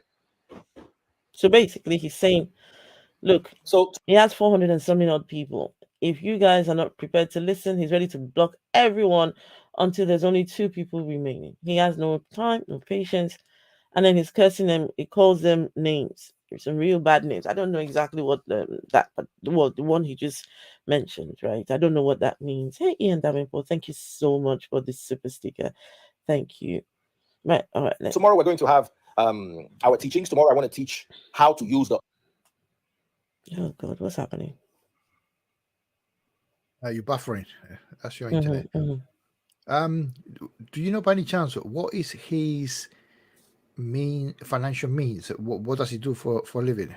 Okay, so he started off working in the radio DJ. He's been a radio DJ for many years and has since retired, right? But now he's now online. Now, I don't understand where he's going with his online thing, because he also, on top of preaching the word, he's also celebrity. He gets involved in celebrity gossip. They come on his platform to come and tell their side of things. So yes, on top of the preaching and other things that go on, people see it as a platform to come and sort their problems out, to come and, I've got something to say. Off I go to Daddy Freeze's platform to go. So that's what he does now. every day he streams maybe about 3-4 times, 5 times maybe. And when he's streaming, he streams to every single platform where he's, so I think Facebook, YouTube, So he's an TikTok, opportunity. all of them. So that's what he does now. So he's an opportunistic troublemaker, basically. Right? He's trying to muddle the waters. Basically, he just already admitted that he wants to create chaos, Division, yes. division. Yeah, whatever. But how else would you know it's a Jesus message if there's no chaos? How else would you know? No, but he's using a different language, an aggressive language. Yeah, a language of let's rattle the hornet's nest, see what comes out. Yeah, because there is sort of like a religion stability. Yeah, you got preachers here, preachers there, doing their own thing, and they do not interact with each other because they can make enough money on their own. It is enough money to go around. He wants to throw arrows at those people just to fucking wiggle it out, yeah, and get people pissed off. And then it says, "Oh, who's the one making more noise now? Oh, this idiot." Okay, let's listen to it. And all of a sudden, from 1 million, he's got about 17 million or whatever. Yeah, yes. Right. And then he's going to reshape his.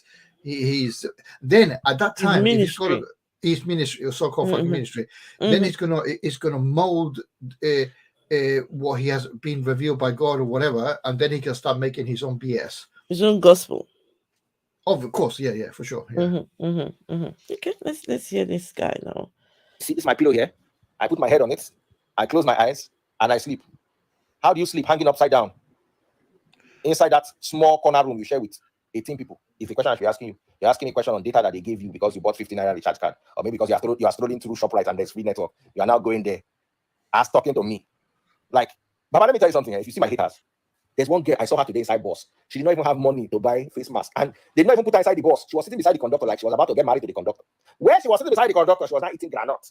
She now told me her name. I follow you on Facebook. Only for me to go check. If you see the DM where this girl, but the boss don't go. I can't try chase the boss with my motor, so I go take picture of this girl. Say, see my haters. I saw them, they beat them, they chop granite inside Corona.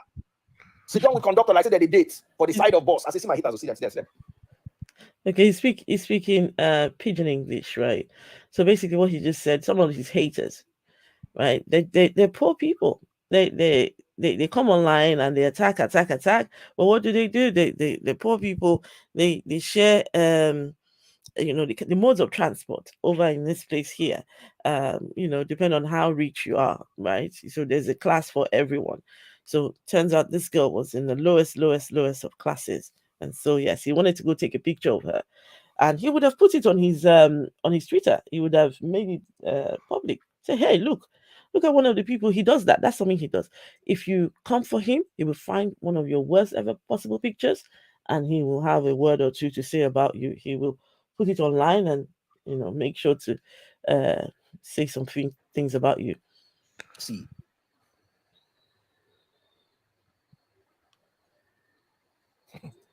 Someone said the road session is tomorrow, Baba. I don't beg anybody to come home. Now you use your data, they watch me. You go tired, you now you go off. I don't beg you, make you off. Okay, that please go and sleep. You don't late. Go sleep. Nobody say get this data plenty. I don't say get light. Not say this phone. You don't manage use your neighbor generator charge down to 40%. You want to use the whole 40% watch nonsense message. Baba, go sleep. They go so off water now, go bath. If you don't go now, you don't see water bath.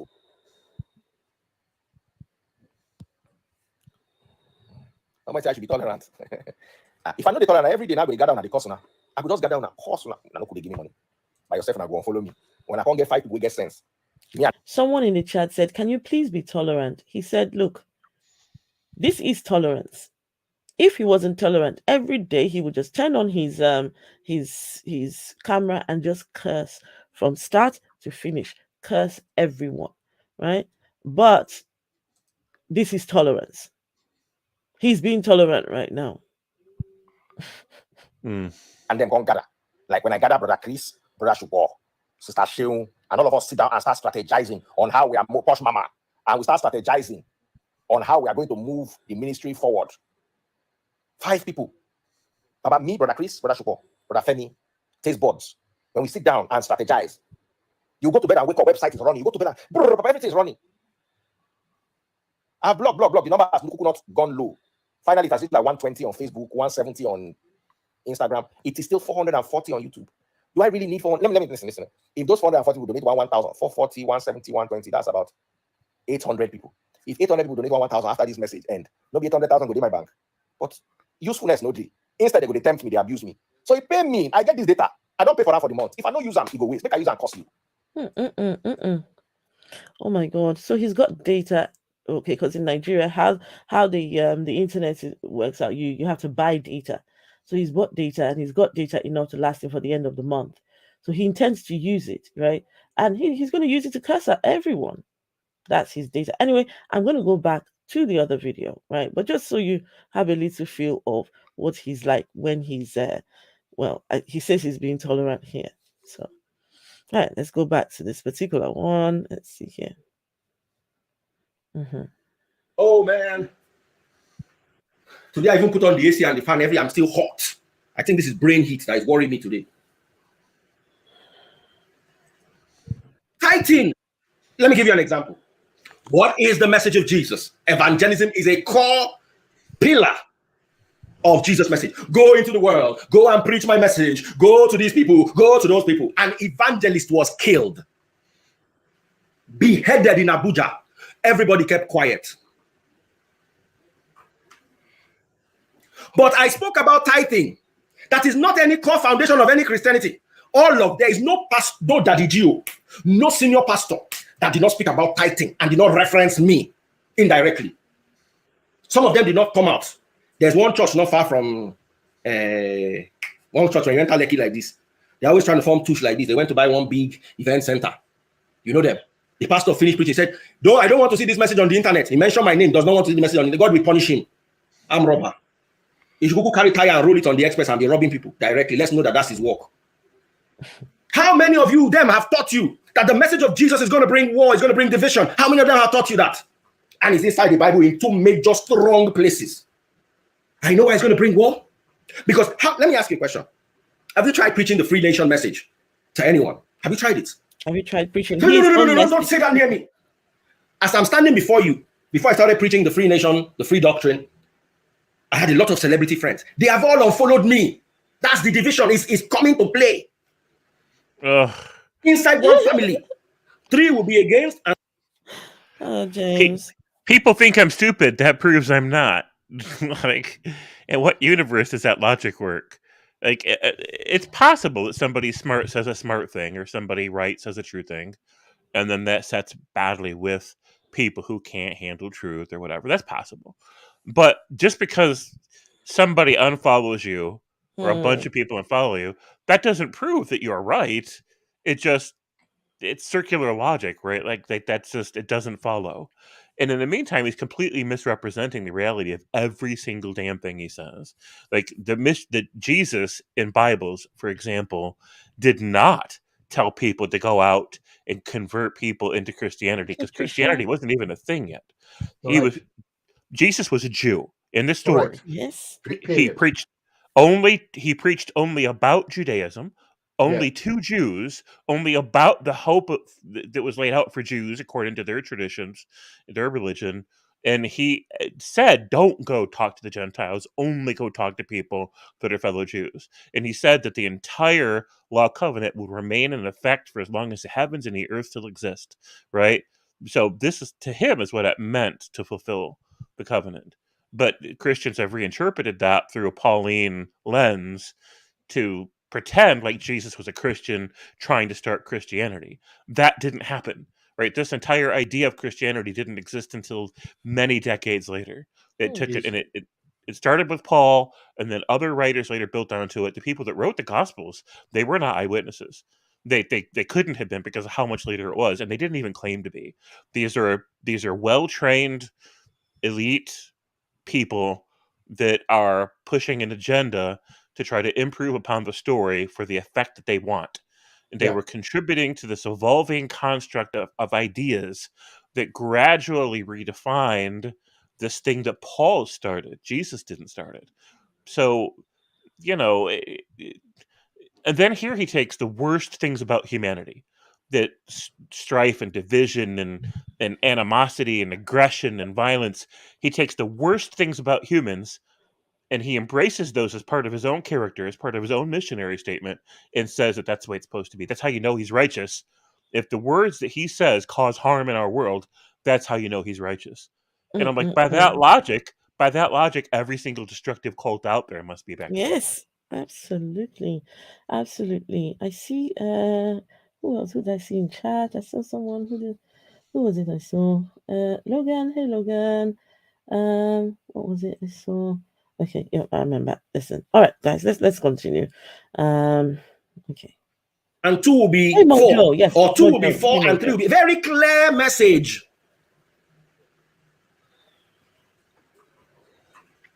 So if members of your family are not fighting you over the free doctrine, you're probably not preaching it well.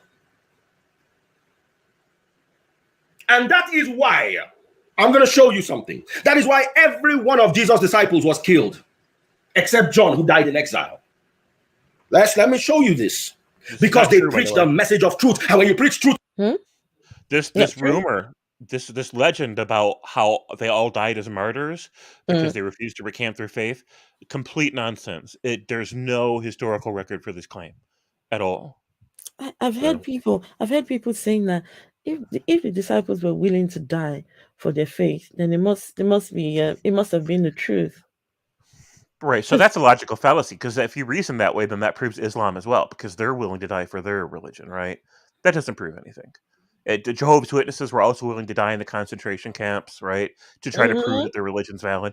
That doesn't prove anything, right? People die for wrong ideas all the time. So that means, sorry to interrupt, Jim Jones. Right. By his logic, Jim Jones' cult was true, right? This is dangerous rhetoric. Great example, dangerous rhetoric. And so he keeps talking as if he's presenting some kind of an objective standard by which you can measure, what is the truth of God and who is the one that's appointed to represent that idea. But he's not presenting an objective standard, because every standard he presents is either meaningless or countless other cults have used it. Right? It doesn't vouch for him at all. Alibis, I see Alibis. Alibis says she's been listening for the past 30 minutes and she's been laughing. Alibis, listen, Alibis. This guy reckons all those Nigerian pastors, and there's so many of them, they've got it all wrong. But he has a unique message from God, right? He's here to clean up Christianity. This is the answer. This is the way. Going to church on Sunday is not the solution, but listening to daddyfreeze online on a Sunday, that's what you need to do, right? I was once one of those people that used to listen to him, but some of his rhetoric I thought were a bit problematic. And then I would take just a little thing, just write a few things he has said, go to the Reverend Father of the church I used to go to then, and go and ask, what does he think? Remember, I said, no. Whatever that is completely wrong. I'm like, okay, so who's got it right? Who's got it? You say he's wrong. He says those other people are wrong. Everyone is. So who's got it? I said, you know what? No. I think that was one of the things that got me started, because everyone thinks the other is wrong, and they are the only one who's right. So it's terrible. You can't be politically correct. You can't tell somebody that is a thief that he's not a thief. Tell them if you say somebody's here talking rubbish. His name is Great Johnson. Telling people how their mother should have aborted them. Hide this user, please. I don't have time for rubbish, people. That division is there. I'm happy. That's what I'm talking about.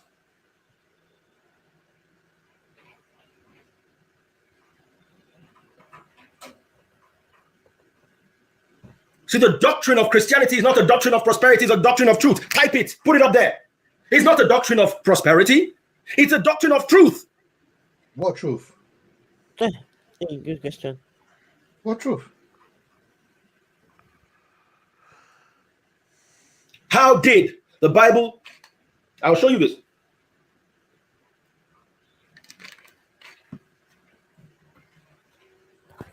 Let's do this together. Okay, can you guys see? This is an article from the National Geographic Society, a society well known for investigative journalism. How did the apostles die? You can see channel nationalgeographic.com. All right. Simon Peter, who was appointed by Jesus as the leader of the new sect, is viewed by Roman Catholics as the first pope, was eventually martyred in Rome. Okay? Peter asked to be crucified upside down so that his death will not be equal of Jesus, and the Romans obliged him. Andrew, let's just be reading how they died. Sorry, guys. I hope you can see. I hope both phones can see.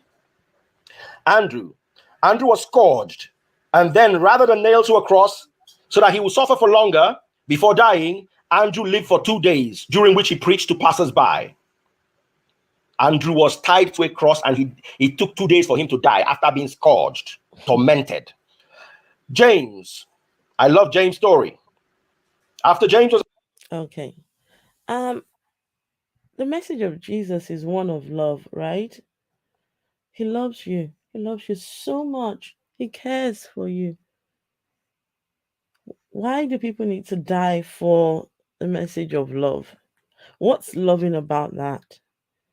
Right. And this is what I was taught in Christianity, right? Whatever your mind, at the point of your death, if you're not right with God, everything you've done in God's name is null and void at that point of death. So it's what is the state of your relationship with God at that very point when you take your last breath. That's what matters, and that's what will get you whether into heaven or not. So these people who quote and unquote died for the gospel, what was the state of their heart at the time? That did they express doubt? Right? Apparently, if you're on that on your deathbed and you start to think, was I right? Was I wrong? Could I have got the right? Just that's enough to get you off you go to hell. So here's the irony. Go ahead. Go on. Here's the irony of that. If Jesus' last words were, "My Father or my God, why have you forsaken me?" and then he died, that means that he died doubting. He died doubting in the promise and the reliability and his relationship with that God. He died doubting. One thing, similar to what he said, right? But now imagine this visually. You see a man that's about probably 4 meters up the ground, in pain, right? A crucified person that is dying, right? And he's not going to shout because he's in pain, right? And wouldn't he probably even think about saying that statement instead of saying it out loud? In other words, who was the idiot that wrote it down? Was he so near to Jesus that he said, Peter, listen to what I'm saying, okay? I'm going to talk to my father, right? And write it down. Father, forgive them because they don't know what they do. Yeah. And by the way, why have you forsaken me? Peter, did you write it down? Yeah. Okay. Wicked. Do you understand what I'm saying? Yeah. I understand you. And to me, I always bring it back to what was the cause of this to begin with? What was the origin of all of this? Easy. 2 people ate a fruit. No, right? One God put a tree in the middle. No, one God put a tree in the middle of a yard. Yeah, for 2 man child, right, or a man adult child, right? Yeah, to get something from somewhere, right? That they did not know what wrong meant. No, they didn't. Right, zero wrongness. Right, you can tell somebody this is wrong, but if they don't know what that wrongness is, as far as they're concerned, it's an opportunity to do something. Isn't that what you call? Is that not what you call a mitigating circumstance? Yeah. Oh, by the way, when someone is being judged, right? They look at all these scenarios. They look at everything the case involves, and if there are mitigating circumstances, the judge will have to consider that. Those need to be considered, right? And some people have been let go on mitigating substances. Jesus, you know, if they didn't Circumstances, yeah. know that what they were doing was wrong, they should have just been let go. No, also Nobody that needed even worse, to. even worse. God. You're right, but even worse is that the main man could have forgiven They them. could have. It could easily, Adam, don't be a prick and don't listen to your A women slap that on the I wrist. gave you. Yeah. No. Obey them over. A couple of slap on the butts. Yeah. Right? Because they're naked, right? Bang, bang, bang, bang, bang. Right? Wake up. Be a man. How the fuck can he be a man when he's only 2 years old or hours old? Yeah. What brain capacity? He had a brain of a adult, but the intelligence of a maggot. Oh, Yeah. Soren says that God became an atheist on the cross. Listen to you. Who's Zizek? Who's Zizek? Oh, okay. Oh my goodness, it just doesn't work. This whole story of Jesus coming to come and be the scapegoat because two people. It's let me tell you, whoever came up with this story, right? Once upon a time, it all sat right with people. But now, when you keep looking at the story is this is just a figment of someone's imagination. This is someone just trying to add one and one, this makes this and this. You understand? There's no sense to this. No sense. The problem is that at those times there were two major factors contributing to the belief system. One is gullibility, and the other one is ignorance, right? Peasants or whatnot, right? So if somebody's sort of like clever, like a salesperson, right, and comes to the area, whatever, and start talking BS about any specific subject, they will tend to believe him or her, right? Because it can sound convincing by the mere fact like this plonker is talking, very assertively aggressive, right? As somebody that with a weak mind, where's the next review? Where can I sign? That type of thing, that type of mentality. Yeah, where can I give money for the cause? Yeah, things like that. It's nonsense. But the problem that the old writers, whoever the anonymous writer did it, they missed one piece of information that will be more intelligent as the centuries go by. We have the tools now to debunk almost anything in history that is false. If that at the time they knew is true, we know now is false, factually. Yeah. Right? They never thought that could be the case. So right. Jojo says that in Islam, God forgives Adam. Of course, Islam came afterwards, so it's easy to just come and okay, fix that particular story, just fix the problem. Yeah, tweak a little bit. Yeah, Dog says that Bible wanted to simply Diaries of a Madman. Listen, this one was worse than the Madman, in my opinion. Arrested and kept and led to the place of execution. His unnamed accuser was moved by his courage. He not only repented and converted on the spot, he asked to be executed alongside James. The Roman executioner obliged, and both men were beheaded simultaneously. John was the only one of the original disciples not to die a violent death. Instead, he passed away peacefully in Patmos in his old age. Philip, what happened to Philip? He was thrown into prison and crucified. Bartholomew. Right. The writer that is writing that apparently has got the financial means to know where all of the apostles were, what happened to them, and the guy that died naturally. Right. So he's like he's compiling all that information very accurately, right? And he probably did not know how to read and write, just to put insult to injury, right? And it's been written in a easily readable way to portray how things happen. But we people are missing the point here. People are thinking that is what actually happened because you are reading it. Right. Yeah, it is intelligibly compiled. Right, so it's got a sequence of events. Oh, the three died here, the three died there. How the fuck do you get information? Yeah, nobody thinks about how the writer got the information, right, and then put it into paper. Yeah, I think it's fictitious anyway, but that's not here or there. But if we take it for granted that that's true, there's other package that you have to think about it. Yeah, and I don't buy the preparation of the writings. I find it troublesome, right? That people that without formal education, right, could spin something like that. Yeah. GTA card. Huh?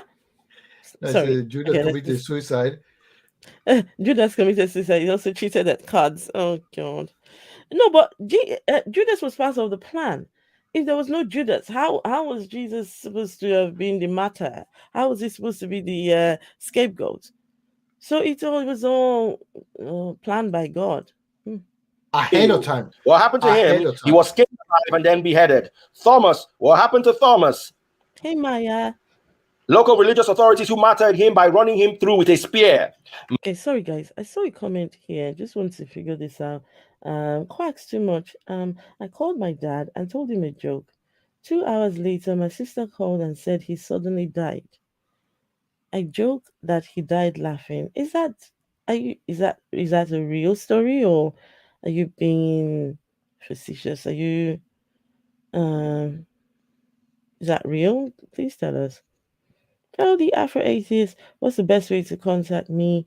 My email address on the about section on here. Just on my profile tells you all about me.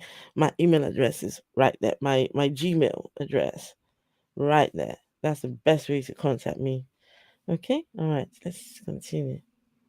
Matthew, whose gospel we just read, what happened to him? He was stabbed in the back by a swordsman sent by the king after he criticized the king's morals. He spoke the truth like daddyfreeze is speaking. Ooh. And he was killed for it. I pray to God that I don't get killed. James, he was stoned. The man doesn't want to be killed, eh? He doesn't want to die on behalf of the gospel that he's preaching. By persecutors and then killed by hitting him in the head with a club. Thaddeus, what happened? He was crucified. Simon preached in Mauritania, west coast of Africa, and then he went to England where he was crucified. Hold on. Simon went to land. Hold on that. The geezer said that he went to some place and then he went to England. Yes. Right? How the hell did he get the information that he was crucified? Right? As I said before, right? The writer is saying everything like if it happened in seconds, right? Or he's got the papers all together. That's the thing I'm trying to drill in, right? You're just reading it and taking it in face value. That what he's saying is actual. But yeah, hold on. As I said, if you granted, how the fuck did he get the information? Right? It sounds so simple, but just saying it. Right? No. England, what the fuck? Okay. No, seriously. Let's make a hypothesis. Yeah. Let's say the dude died. Right? Okay.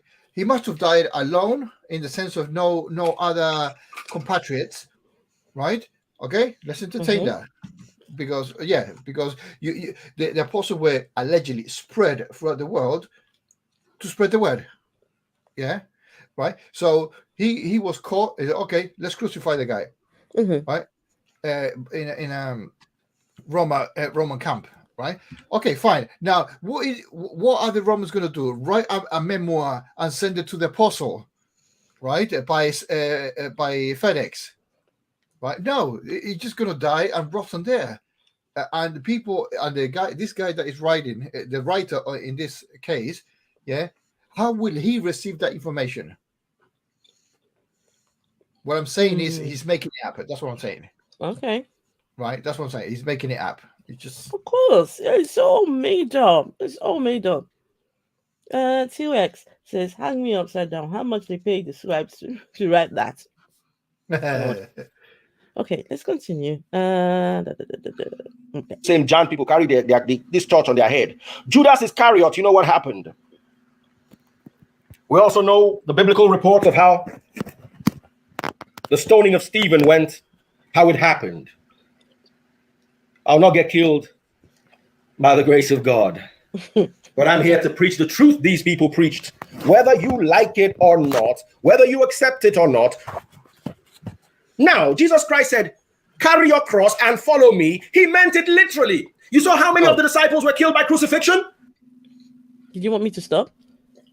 What I meant is that he said, Jesus said, no, he fucking didn't, right? How many people did in the cross is because they were in a Roman occupied place, right? And that was the most disgusting way of dying, right? By crucifixion. It was a show, basically, right? So it was the standard, right, on how to die by a criminal. Yeah, dead. Bam, bam, bam, bam, bam, and then you get into a mass grave a few days later, right? And that's the end of it, right? So by him saying they died by crucifixion is not saying anything that is unusual at that time, right? It's a typical MO from the Roman Empire. Yeah. Oh, you're an idiot. Okay, let's crucify you. Bam, bam, bam. What's the problem? There's no problem. It's a problem being crucified. Well, what I'm saying, there's no problem in their methodology of killing people or sentencing to death. Right? It's no surprise there, right? So it's. But why? He's emphasizing the issue. But Oscar, why is the Jesus message supposed to bring your death? What's good about that? Now they're moving on from the evil God, the whole how the barbaric nature of Christianity. They're moving away from that now. They're trying to tell us about this whole love and how he loves you and how he cares for you. The Christians will tell you we're being persecuted, because of the love. Hang on. This is the message that can bring you salvation. This is the message that takes you to heaven. Why does it have to be so evil and cruel? Why? And why has it suddenly changed in the modern day? As society has changed, now, in fact, the opposite has now happened. The people who are preaching on behalf of Jesus, they're in private jets now. No one's trying to kill them. Yeah, because they can't reach them. Huh? They can't reach them. Yeah, because they've got all the security guards. They've got all the the fancy cars. There was one pastor in Nigeria recently.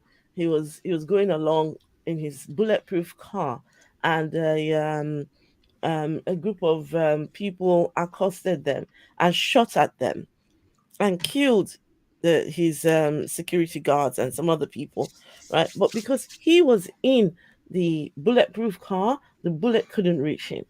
He came out and said, God saved my life. But what about the other people, right? What about the other people? Shouldn't you be happy and thankful to want to die on behalf of, for God, right?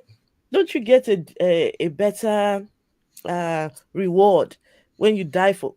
Can you imagine dying on behalf of your God, and then when you're dead, it's nothing. And in the Christianity, you live forever in heaven. So it's a big reward to die or to be dead by by not inflicting yourself, by not suicide. If somebody Right. kills you, it's a good deal. Mm-hmm. Because you're gonna go to heaven and party forever. James? So a couple of things about that. One, they are selling fraudulent afterlife insurance. Oh, that's a nice one. Very nice. Very nice. Touche. How much can I pay? Can I buy some insurance? Right. And then they're That's good. advertising it as free, even though it's as costly as possible. And that's troubling, right? To say this is absolutely free, it's going to cost you everything. Like, which one is it? Is it free or is it going to cost me everything? And then on top of all that, if you intentionally get somebody to kill you, that's still suicide. It's just suicide by cop, right? It's just suicide by proxy. It's you're having somebody else. It's like taking out a hit on yourself, like hiring the mafia to have somebody kill you, right? If you intentionally provoke authorities or intentionally put yourself in a position where somebody's going to kill you, you have effectively chosen to die. You have killed yourself through somebody else. You've just manipulated somebody else to be complicit in your suicide.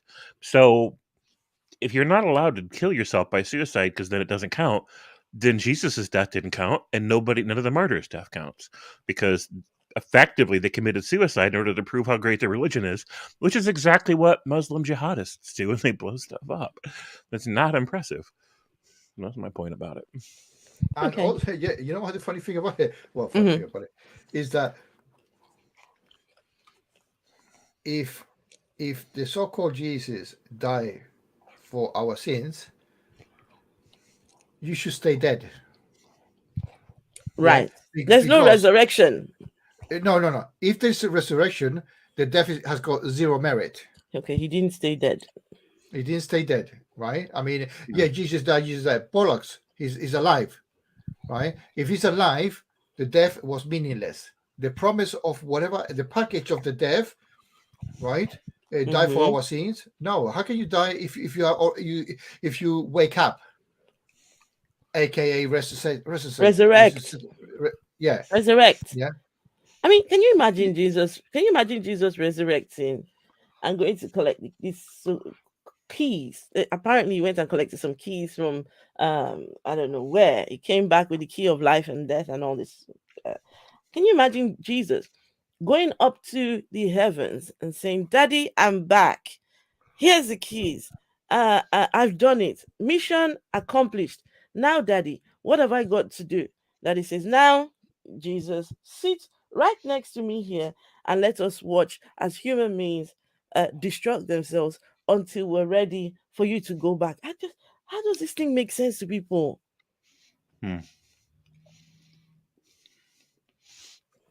Right, none of it adds up. None of it makes sense. We think about it. If you pay for something, but you not only Guys, get everything. I'll be back in a second. Just need to check on my son. Give me a second. Sounds good. So if you pay for something and you know in advance you're going to get everything right back that you gave and then some, like And with then some. interest. With interest, huge interest. Huge interest. Huge In fact, interest. if you were to take the most evil, selfish person in the world, pick one, I don't care who, and you convince them that if they die horribly in any particular way, whatever, that they're going to bounce right back to life and become ruler of the universe forever, they're going to sign up for that. Hitler would, Jeffrey Dahmer would, my ex would. Like, you take any evil person in the world and convince them that they're going to be right back and they'll be like the ruler of the universe. They're like, hell yeah, string me up. You have to convince them first, but if you do, they're going to volunteer for that. There is nothing Forever. righteous. Yeah, forever.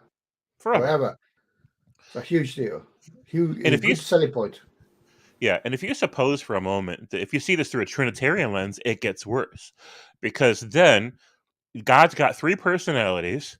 All of them are eternal. You can't kill them even for a night, even for a minute, right? So then Jesus becomes a meat puppet, right? And so one of God's personalities, so the Dom personality tells his sub personality, I'm making you a meat puppet, and you're supposed to walk around in it and pretend to be it, right? But you're too big. You can't fit inside the puppet, so you got to just kind of animate it, make it walk around. And then intentionally get people mad so they'll string up the meat puppet, and then you make it, and then you let it stop breathing. you let it stop moving, right? You let it grow cold, right? And then a couple days later, you pick it back up again and start walking it around. That's just puppet theater. It's not a real death. Nobody's really dying. And just let's try to fathom this. And it's no okay. Those three puppets, God, the Father, Son, and the Holy Spirit, living backwards in time forever, right? They said, "Oh, let's make this shitty world called the universe, called the Big Bang, called humans, right? Let's plan something." And within that period of time, 3 days, you, Jesus, my son, are you're gonna suffer for the fictitious thing that I've done, right? Only 3 days. What is 3 days into eternity? Can we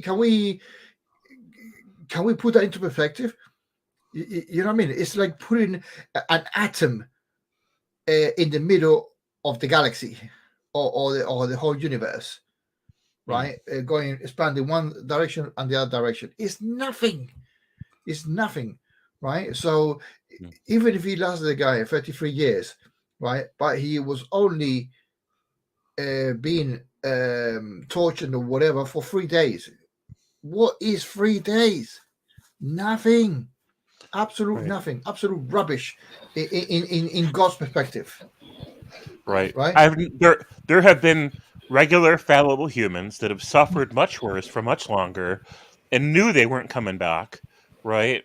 And we don't worship them. We don't build religion around them. There are ways to take longer to die.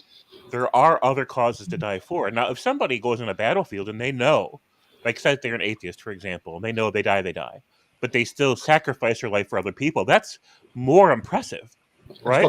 Correct. Because they're making a real sacrifice. They're not going to bounce right back into life and become ruler of the universe, right? They're just going to die.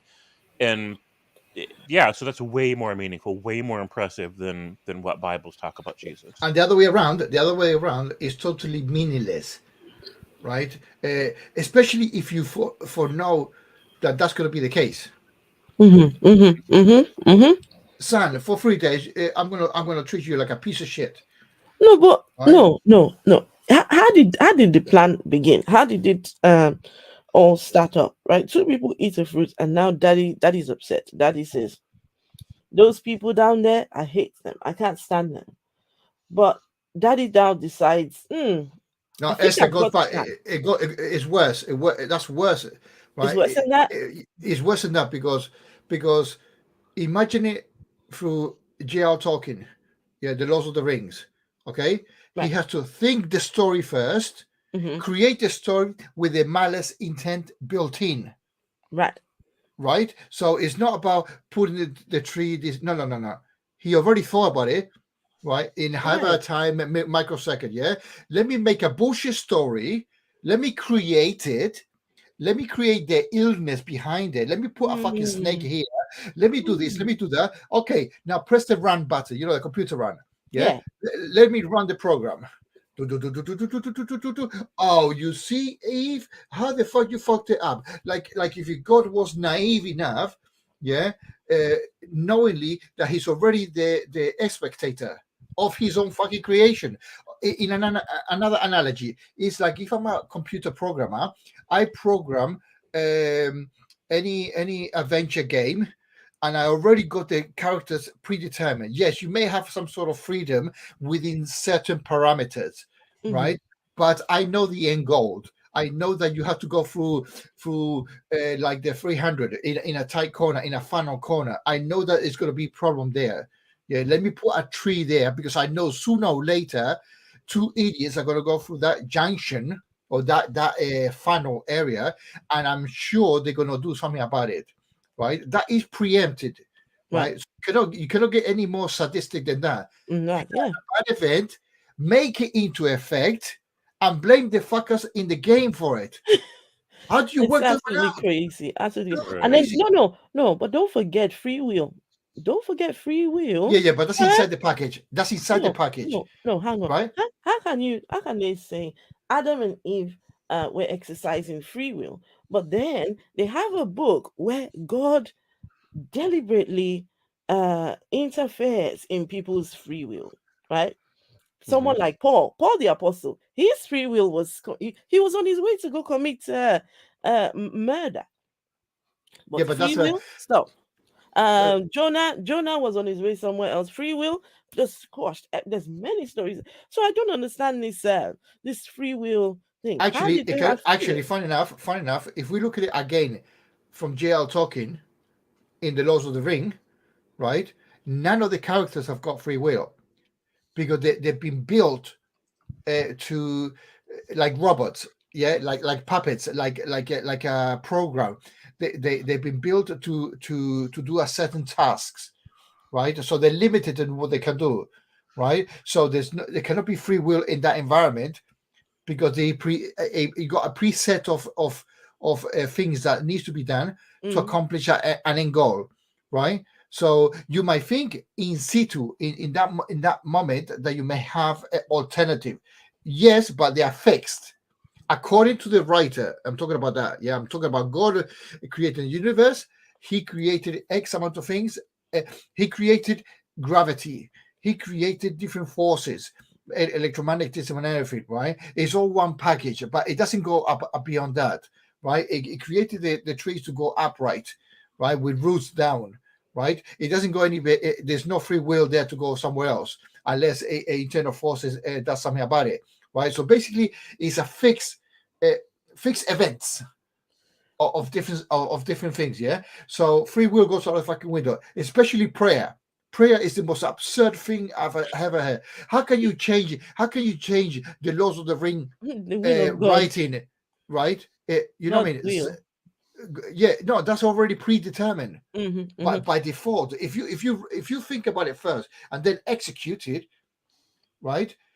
To have a prayer on the already executed plan means that he had to thought about that before the event happened.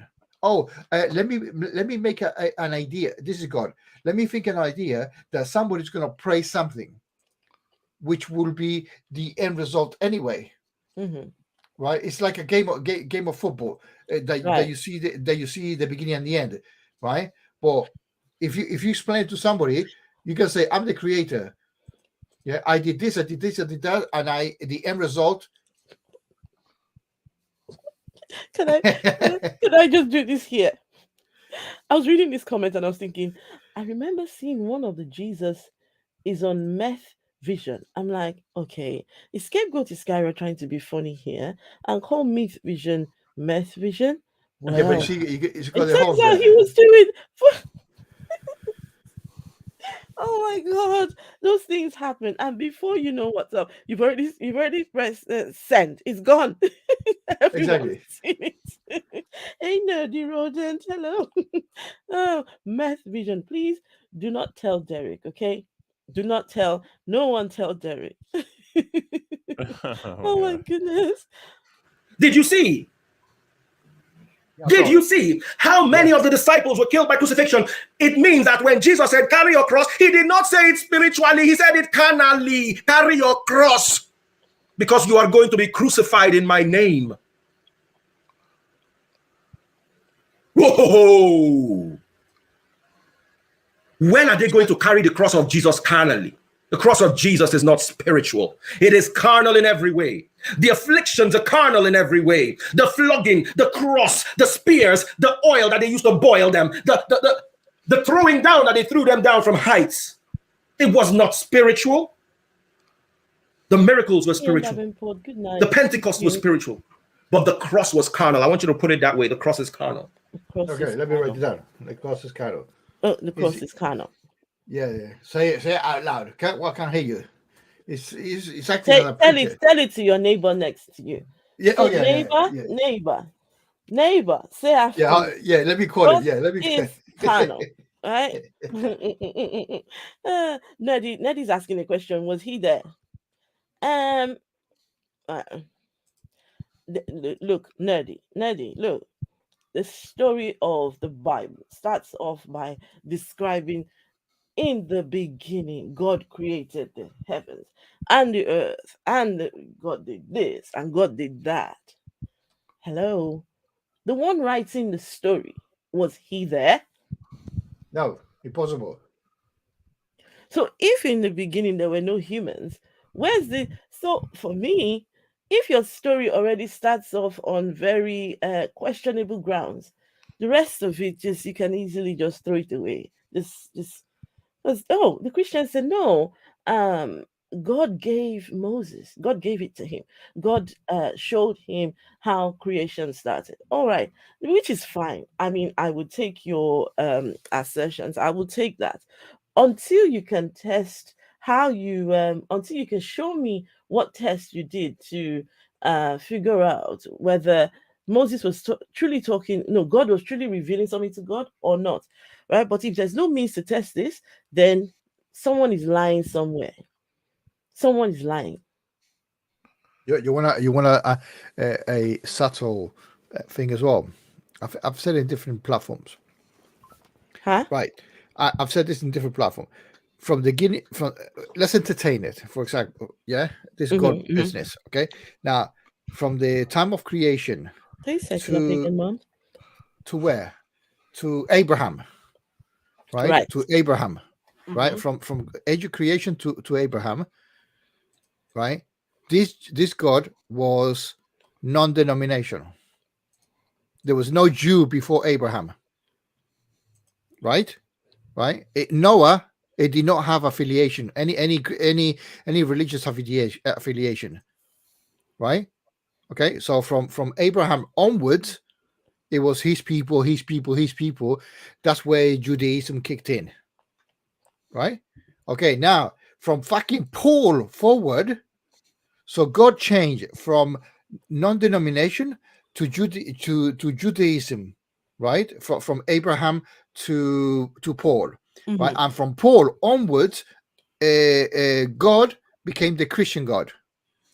So God, in a span of whatever time, he changed it 3 times. One non-denomination, the other one, then he changed it to somehow to Judaism, and then to Christianity, right? Same God. No, but according to the Jews, he hasn't changed yet. The Jewish God is still the Jewish God. He hasn't changed. But the Christians have borrowed him. Correct. Borrow him. Correct. They borrowed him and thieving him. Changed the God. Oh. Bambaklats. Yeah. Mojo, the Afro-Atheist. Let's see. What did Mojo say? The Afro-Atheist Islam. Islam says there were Muslims, meaning submitting to God. Oh yes. Oh, Islam comes along and says everyone in that story, everybody, they're Muslims. Everyone, just yes. Right. Yeah, the arrogance behind that. You know what? And I saw a stream with Richard and some other plonker. Yeah, it was actually a Muslim plonker, right? Yeah, and he has the audacity to say, yeah. It's the same God, but it was an Islamic God. What the? The Jehovah's Witnesses do the same thing. All the people in Bibles were really Jehovah's Witnesses. They just didn't use that word. They got some serious balls, man. Serious balls. Serious. You know, seriously, the arrogance behind it is like you cannot measure it. In the meantime, the whole history is bullshit, anyways. If you think about it, because why do you think I got in my logo BS? Yeah. Can you imagine? Can you imagine that the first lot of people, the Jews, came up with bullshit stories, right? Then the Christians came along and tried to, they tried to not amend, but to steal from that bullshit and add their own. Then another religion comes along and says, okay, you know what? We'll just copy from everyone else and just give it our own. Come on, guys. Are you people not reading this story? Are you people not is someone not trying to see whether this thing makes sense or not? We just steal from. This is the trouble with copying, right? You copy, right? So copycats. You copy wrong things, right? And then eventually you get this new narrative from Mr. Freeze over here. So there's just original pattern of people pretending that there's simply an agreeable continuation of the old ideas that are just kind of repackaged, right? It's not a rebellion, it's a cooperation, it's a passing of the torch, it's a continuation. Now this Mr. Freeze comes by and tries to repaint religious history of it's always been about rebellion. The next, from out of one group, people realize the group has gone astray, so they rebel against that to like have this new truth, this clarified truth that didn't exist before. And it's like you can't have it both ways. There's an agreeable cooperation of a continuation, or there's these rebellions that come out of each other, and then another rebellion, another rebellion. You can't have it both ways. No, but you anyways, can't. what's that? I said you can't. Right, and in the meantime, the whole religious thing's false, anyways. The Hebrew I was just Bible. about to say that. I was just about to say that. Or the religion is bullshit, made up. That's the other alternative. Yeah. All of it. So the Hebrew Bible gets everything wrong. They get world history wrong. They get cosmology wrong. They get religious history wrong. The Hebrews came from the Canaanites. It was a part of the Canaanite tribe that had split off. And because they were angry at the Canaanite tribe they split off from, that's where the polemic stories come from in the Hebrew Bible about how evil the Canaanites are. Because the Hebrews were Canaanites and they split away from them, right? And so the Canaanites, they were all polytheists. As this other tribe of Canaanites split off, they didn't yet have a new name for themselves, right? They weren't the Hebrews or the Israelites or anything like that yet. So they split off, and they start developing these polemic stories about the evil Canaanite tribe they split off from, but they were still polytheists. All of the Hebrews that came up with the Torah stories, which they kind of borrow pieces of other religions from, they were all polytheists. The Hebrews didn't become monotheistic. They didn't make any real progress toward monotheism, like substantially, until the beginning of the Second Temple period. It was only like 5 or so centuries before they say Jesus, before the Christians say Jesus came along. So throughout most of the Hebrew history, they were polytheists. Not most of them, all of them. And then gradually there was this migration of ideas that became closer and closer to monotheism. And even by the time the Jewish cult that Christianity built from came along, they still weren't completely done with polytheism. There was still elements of that in their religious traditions and practices. So, according to the Hebrew Bible, the very first people were worshipers of Yahweh, and then that was the original religious foundation for all of human religion. But that's not true. We know for a fact that other religions far predate the Hebrews, far predate the Canaanites, far predate all of that bullshit. Like going back hundreds of thousands of years, humans have had some kind of religion. And monotheism was a fairly late invention in the game. It is not an original idea. And the first religion to come up with monotheism had nothing to do with the Hebrews. And Dr. Kara Cooney on Myth Vision talked about this, where the very first monotheists had nothing to do with the Hebrew religion at all. And monotheism was created as a way to consolidate power. It wasn't created as a way to clarify God. It was a way to consolidate power for the purposes of conquering other people. We've got to get everybody on the same page about what they think about, the religious narrative and their place in the world in order to mobilize them against their enemies, because, you've got this consolidated cult mentality. That's where monotheism came from. That's why it was brought into the world. Everything in the Hebrew Bibles is borrowed from other religious cultures and adapted to meet the needs of random people with their own personal agendas. And then other people later on coming around to improve upon that idea for what they felt was in the best interest of themselves and their people, right? And so it's this constantly evolving conglomeration of ideas where competing voices are fighting over who gets to be the final say on what God really thinks and what God really wants. And all of that came down to political power and personal power. All of it. It was always a power struggle. It was always that. It was never about truth. So, end of rant. You know what? 20 seconds. I learned 2 or 3 months ago the meaning of a particular word, which you mentioned, Yahweh.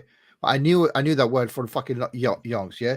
But I learned that Yahweh is a plural name, right? It's not a singular name. It means gods, S with S.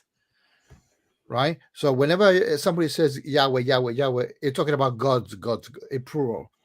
Yeah, even the Bible says at the beginning, Genesis, oh, he's going to be like us, not like me, like us in Genesis, Right. right? So that Us, big, that's a big fucking thing. right. Yeah? The Canaanites' pantheon of gods was called El. That's where the name El comes from. And then later on, they had one particular god that they favored, and he was just El. And later on, when they eventually made this Yahweh Jehovah kind of character, they scavenged parts of older dead god ideas. Basically, this new god of the Hebrews was a Frankenstein's monster built from parts of dead prior gods. Sorry, Elohim. I stand corrected. My Elohim. apologies. Elohim. So, I Elohim. apologize. Scapegoat. I stand corrected. Yes, Elohim. Elohim is plural of gods. You're Right, so- correct. But hang on. Yeah, Is this not the same God that says, I am the same yesterday, today, and forever? Well, there is a writer that said that, but that's just Oh, one more right. person Okay. So trying to. it's not the God. It's not the God. Okay. You But just- that wasn't their original idea. That Right. it's an unchanging God. Their original idea was it's a very changing God. It's a living, breathing God with an active, dynamic relationship with the world, and so by nature he has to change, right? And Christine Hayes from Yale University has had entire lectures about that, about how the God was changing with the needs of the people. His own ideas about right and wrong were being updated constantly in order to keep pace with the growing needs and consciousness of his collective people. Right. Okay. Let's finish. We'll soon be rounding this up. He still hasn't got to how to identify fake churches, fake pastors, and fake. We're still going on all these rant. Put it down. I want to see it. The cross of Jesus is carnal. The cross of Jesus is carnal. Write it. I've not seen it yet, and I'm not going to continue preaching until I see it. The cross of Jesus is carnal. Thank you, Fab Mama 4. God bless you. Antonia, God bless you for helping us propagate this message. Despite whatever it is that comes against you, God bless you. God bless you, Irene, for always being there for us. I'm seeing you type it. God bless you, Wolfie Yab. Cross of Jesus is carnal. When he said, pick up your cross and follow me, he meant pick the cross because you're going to be crucified the way the church was crucified. I want to put it right now. The church was crucified. The Bible is clear when Jesus said, Peter, you are the rock upon which I will build my church. And Peter was crucified upside down. And you are telling me to preach a spiritual message when the disciples were killed carnally? It's time to preach a carnal message. I'm giving you a carnal message today. And if you want to doubt this message, come out with a superior argument. Oh, yeah? The devil quoted the scriptures in temptation of Jesus. Jesus came out with superior scripture, not with sentiments and emotions. The church was crucified.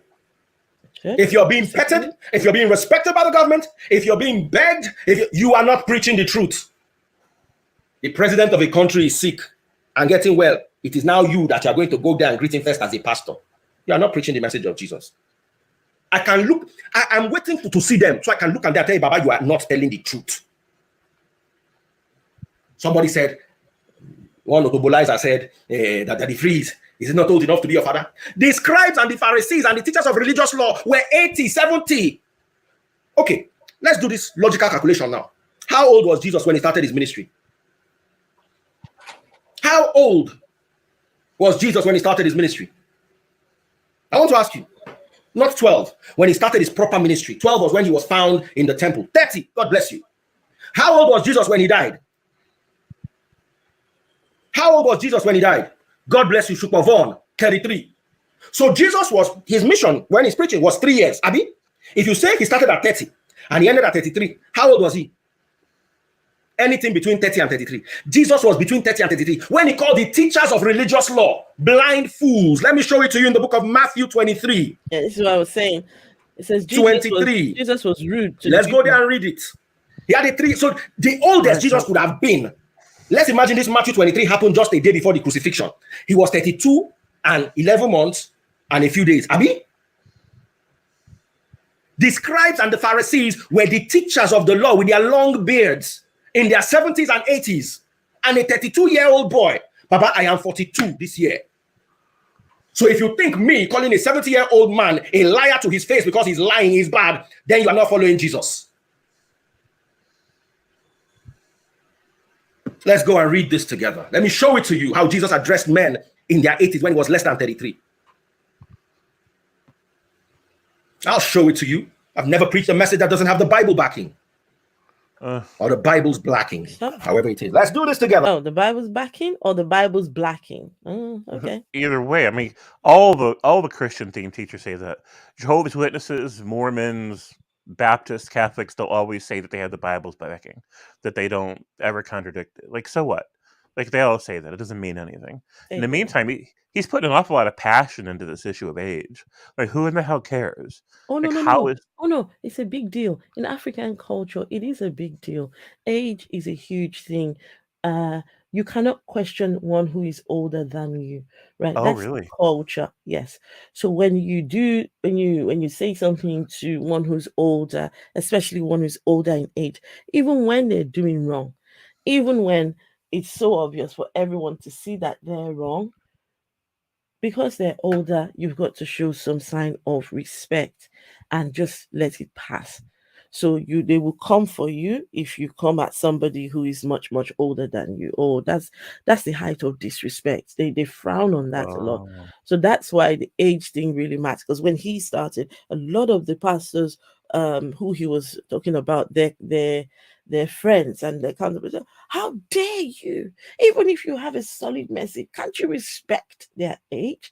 Can't you respect how many years they've been doing ministry for? How dare you? So yes, that's why age is very important with him. Interesting. But is that only for their sect or for every human? It's just a cultural thing. No. What I meant is, if somebody from another country comes along and it says, "You greaseball, you're wrong," yeah, he has to respect that person, or it's only in his circle.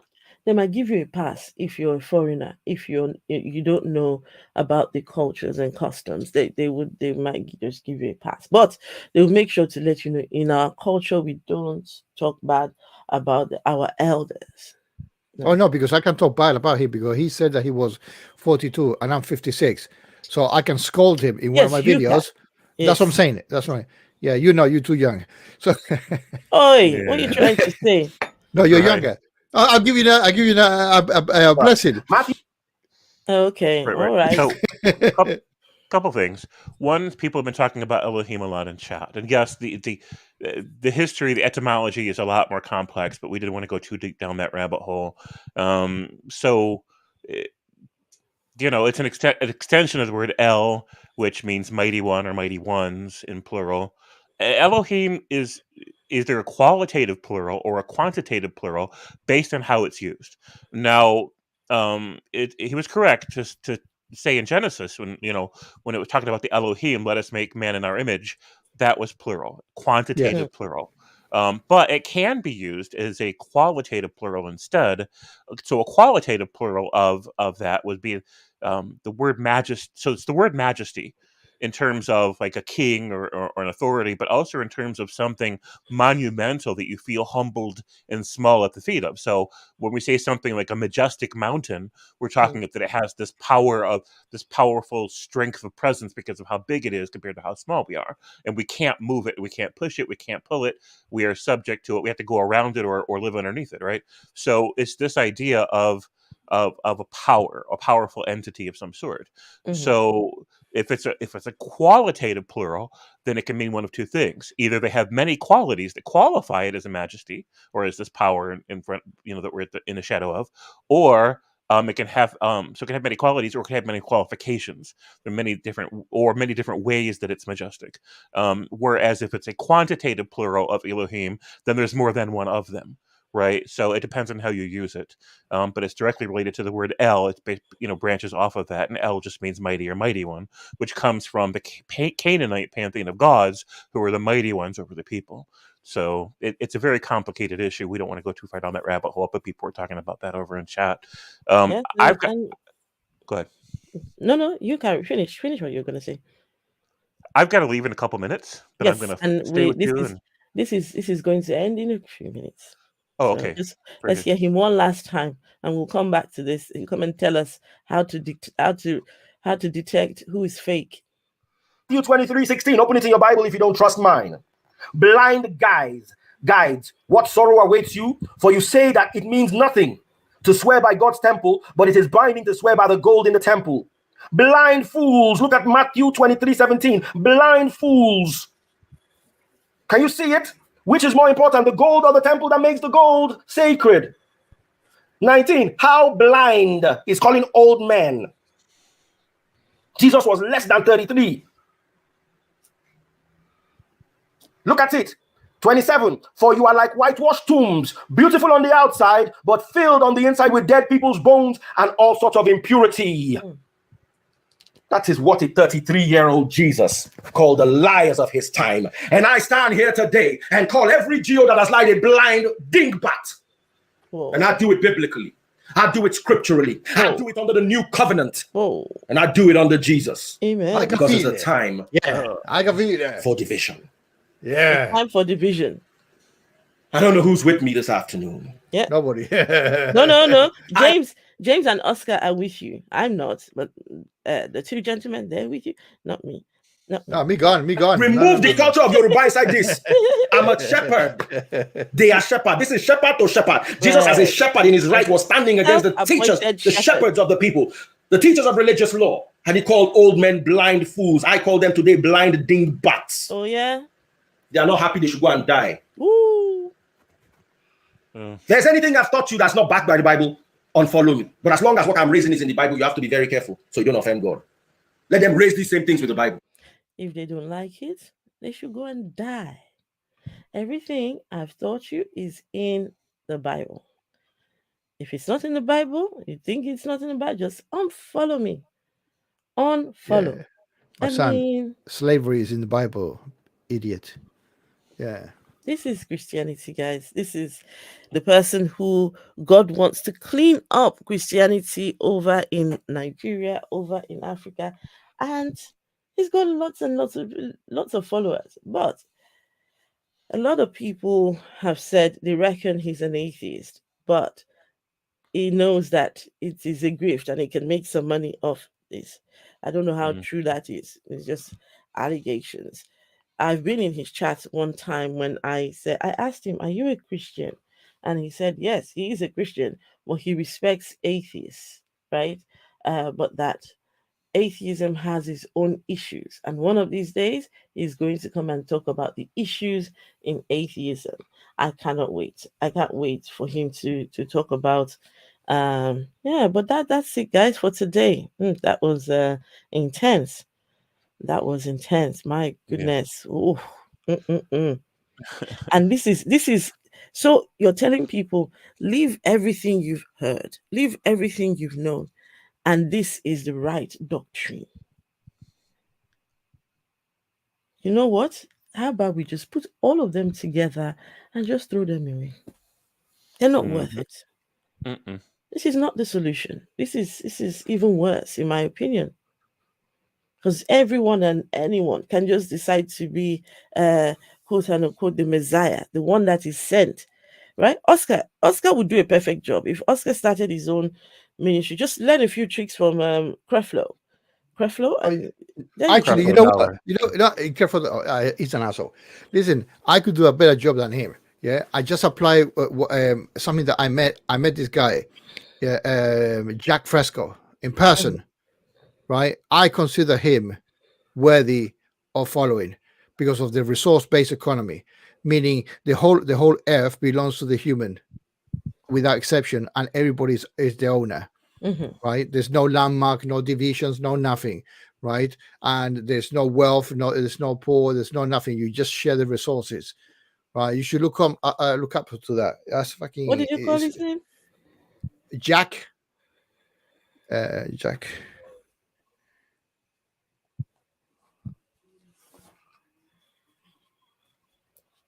Yeah, I wrote it down. Jack Fresco. Not Ray Comfort, no?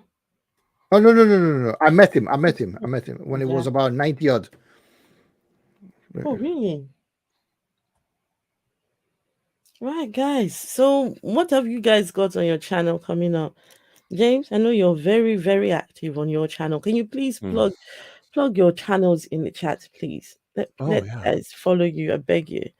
Um, you know, sometimes I'm offline or I'm busy. I see, oh, James is very, very, very active, and I Mm. appreciate that. You just want, sometimes you log into YouTube, there's really nothing to watch. There's millions and millions of videos, but there's nothing to watch. Right, just like cable TV. Yep, exactly. Exactly. It's like Netflix, right? There's millions and tons. But you log in and you're like, nope, I don't feel like watching this. Oh, I don't know. Right. So yes, So the focus of my channel has been mostly about community. It is mhm, about giving people a place and a space to meet each other. It's like bars, right? It's a bar where mm, it's open, and when there's no other bar in the area, you can go to my channel, and there are the people in our community that you know, right? mhm, It's like Cheers. Sometimes you want to go Yeah, cheers, yeah. where everybody knows your name. That's the vibe and the purpose of my channel as it exists now. The reason we talk so much about secular issues and atheism and religion is because that these are the hot topics that are happening in our community, but we're not limited to that, right? Like we talk about other things as well. mhm, So I take recommendations and suggestions. If there's something happening right now in your journey, you're struggling with friends and family and having difficult conversations with them about where you're at in your journey, and you want to figure out a way to like heal those relationships and move forward and figure out where those people fit into your life or where you fit into theirs. These are the kinds of discussions that we love having on our channel. And I don't tell people what they should do or don't do. We just talk about the issues, and hopefully you get something from that. So thank you for anybody that wants to stop by and contribute, be part of the community. We kind of branch off a lot from Vision. Derek over there says the same thing I say. We are building something. It is yes, not yes. it is not just about education, but it is essential to what we do. Hmm. We're building something and also having a platform, a space. I mean, think about it. 50 years ago, did you think this sort of thing could have been possible? Where Mm-mm. people can just dissect the Bible and without fear, without any um, fear of repercussions coming to you? I don't think so. Imagine 100 years ago. I doubt this is something that could have happened, you know. One time when the religion was classified as the truth, right? The one and only. Some people still think it is. But I mean, I'm just happy to be here. I'm happy to be able to have this space and to meet people who think I'm not going crazy, because they tried to make me Right. think I was going crazy for going against Jesus. How dare you, Jesus, this your savior, your creator. Right. How far we have come.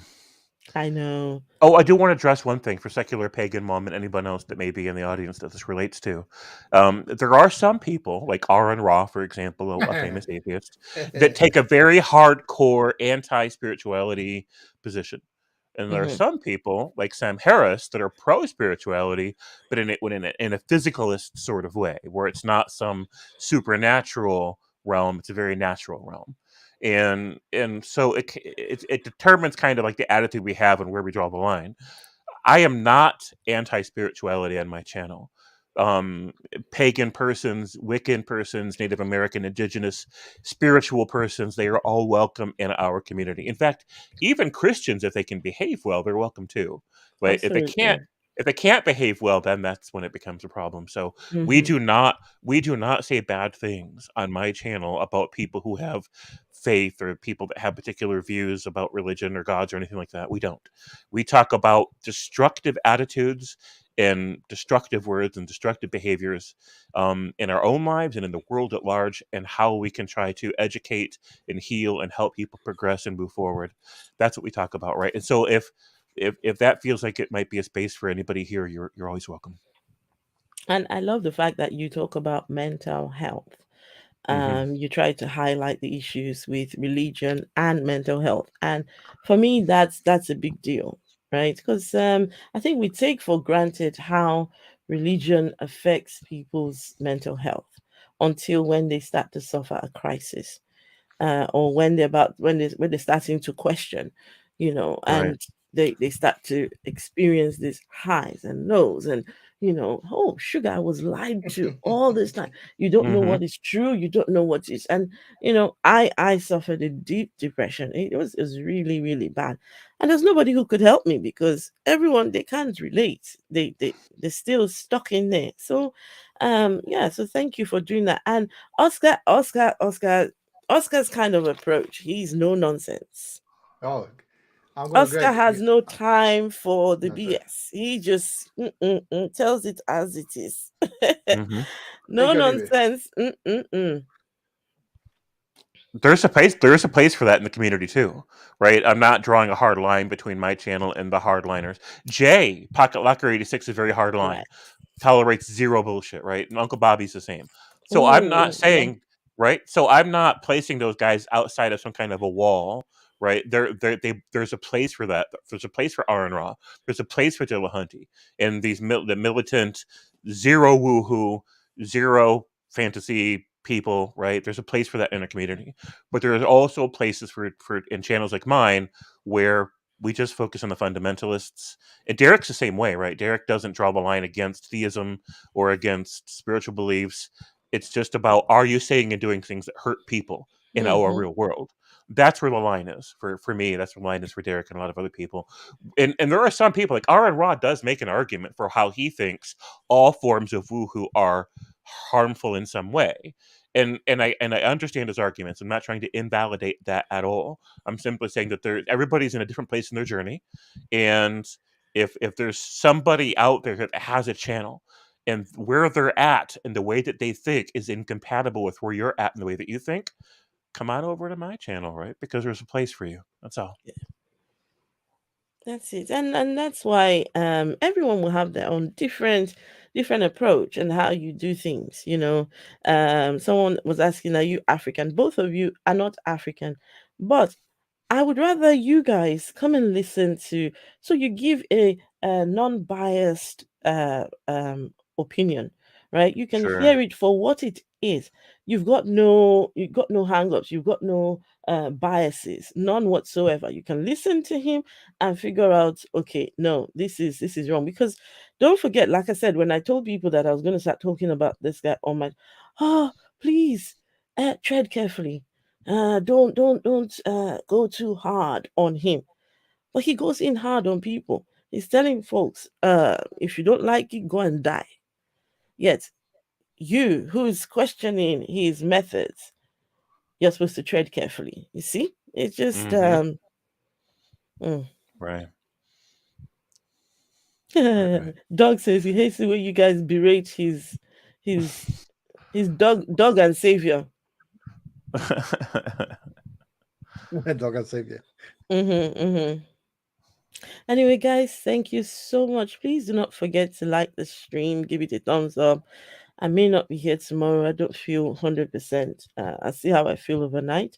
But thank you all. This has been fun. James and Oscar, as usual, I like having you on, just coming to give your perspective. And this guy, listen, if he takes your fancy, if you want to go listen, I suggest go listen to him. This guy has tons, and there's some videos you listen to and you just think, wow, how is this person a Christian? How? And people listen to this. Anyway, that's if you feel like it. If you feel like it, you don't have to. I know over there you have lots and lots of these apologists to Yeah, with no shortage of apologists here, that's for sure. Absolutely not. Anyway, guys, you all, thank you so much, and I'll see you all soon. Good night, everyone. Thank you, Esther. Bye. Thank you, Oscar. Night, okay. Bye.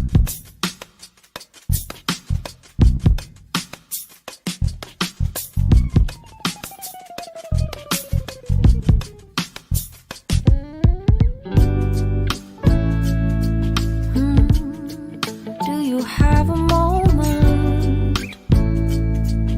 And this very second, I know you feel the beat. Do you feel the rhythm all the way?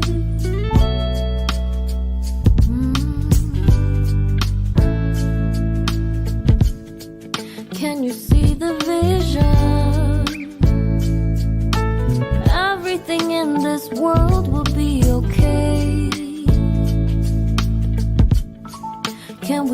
together all the way. I know you feel this movement right here. You just be vibing, reaching for something within you.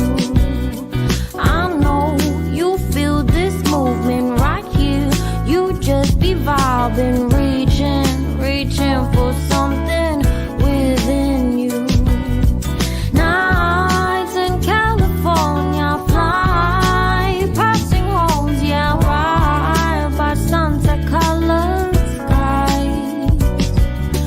Chilling by the ocean, driving up the mountain, soaked in the endless beauty all of you.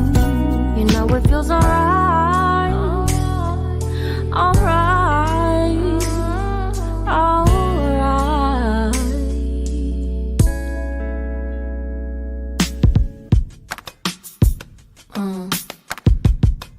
Yeah.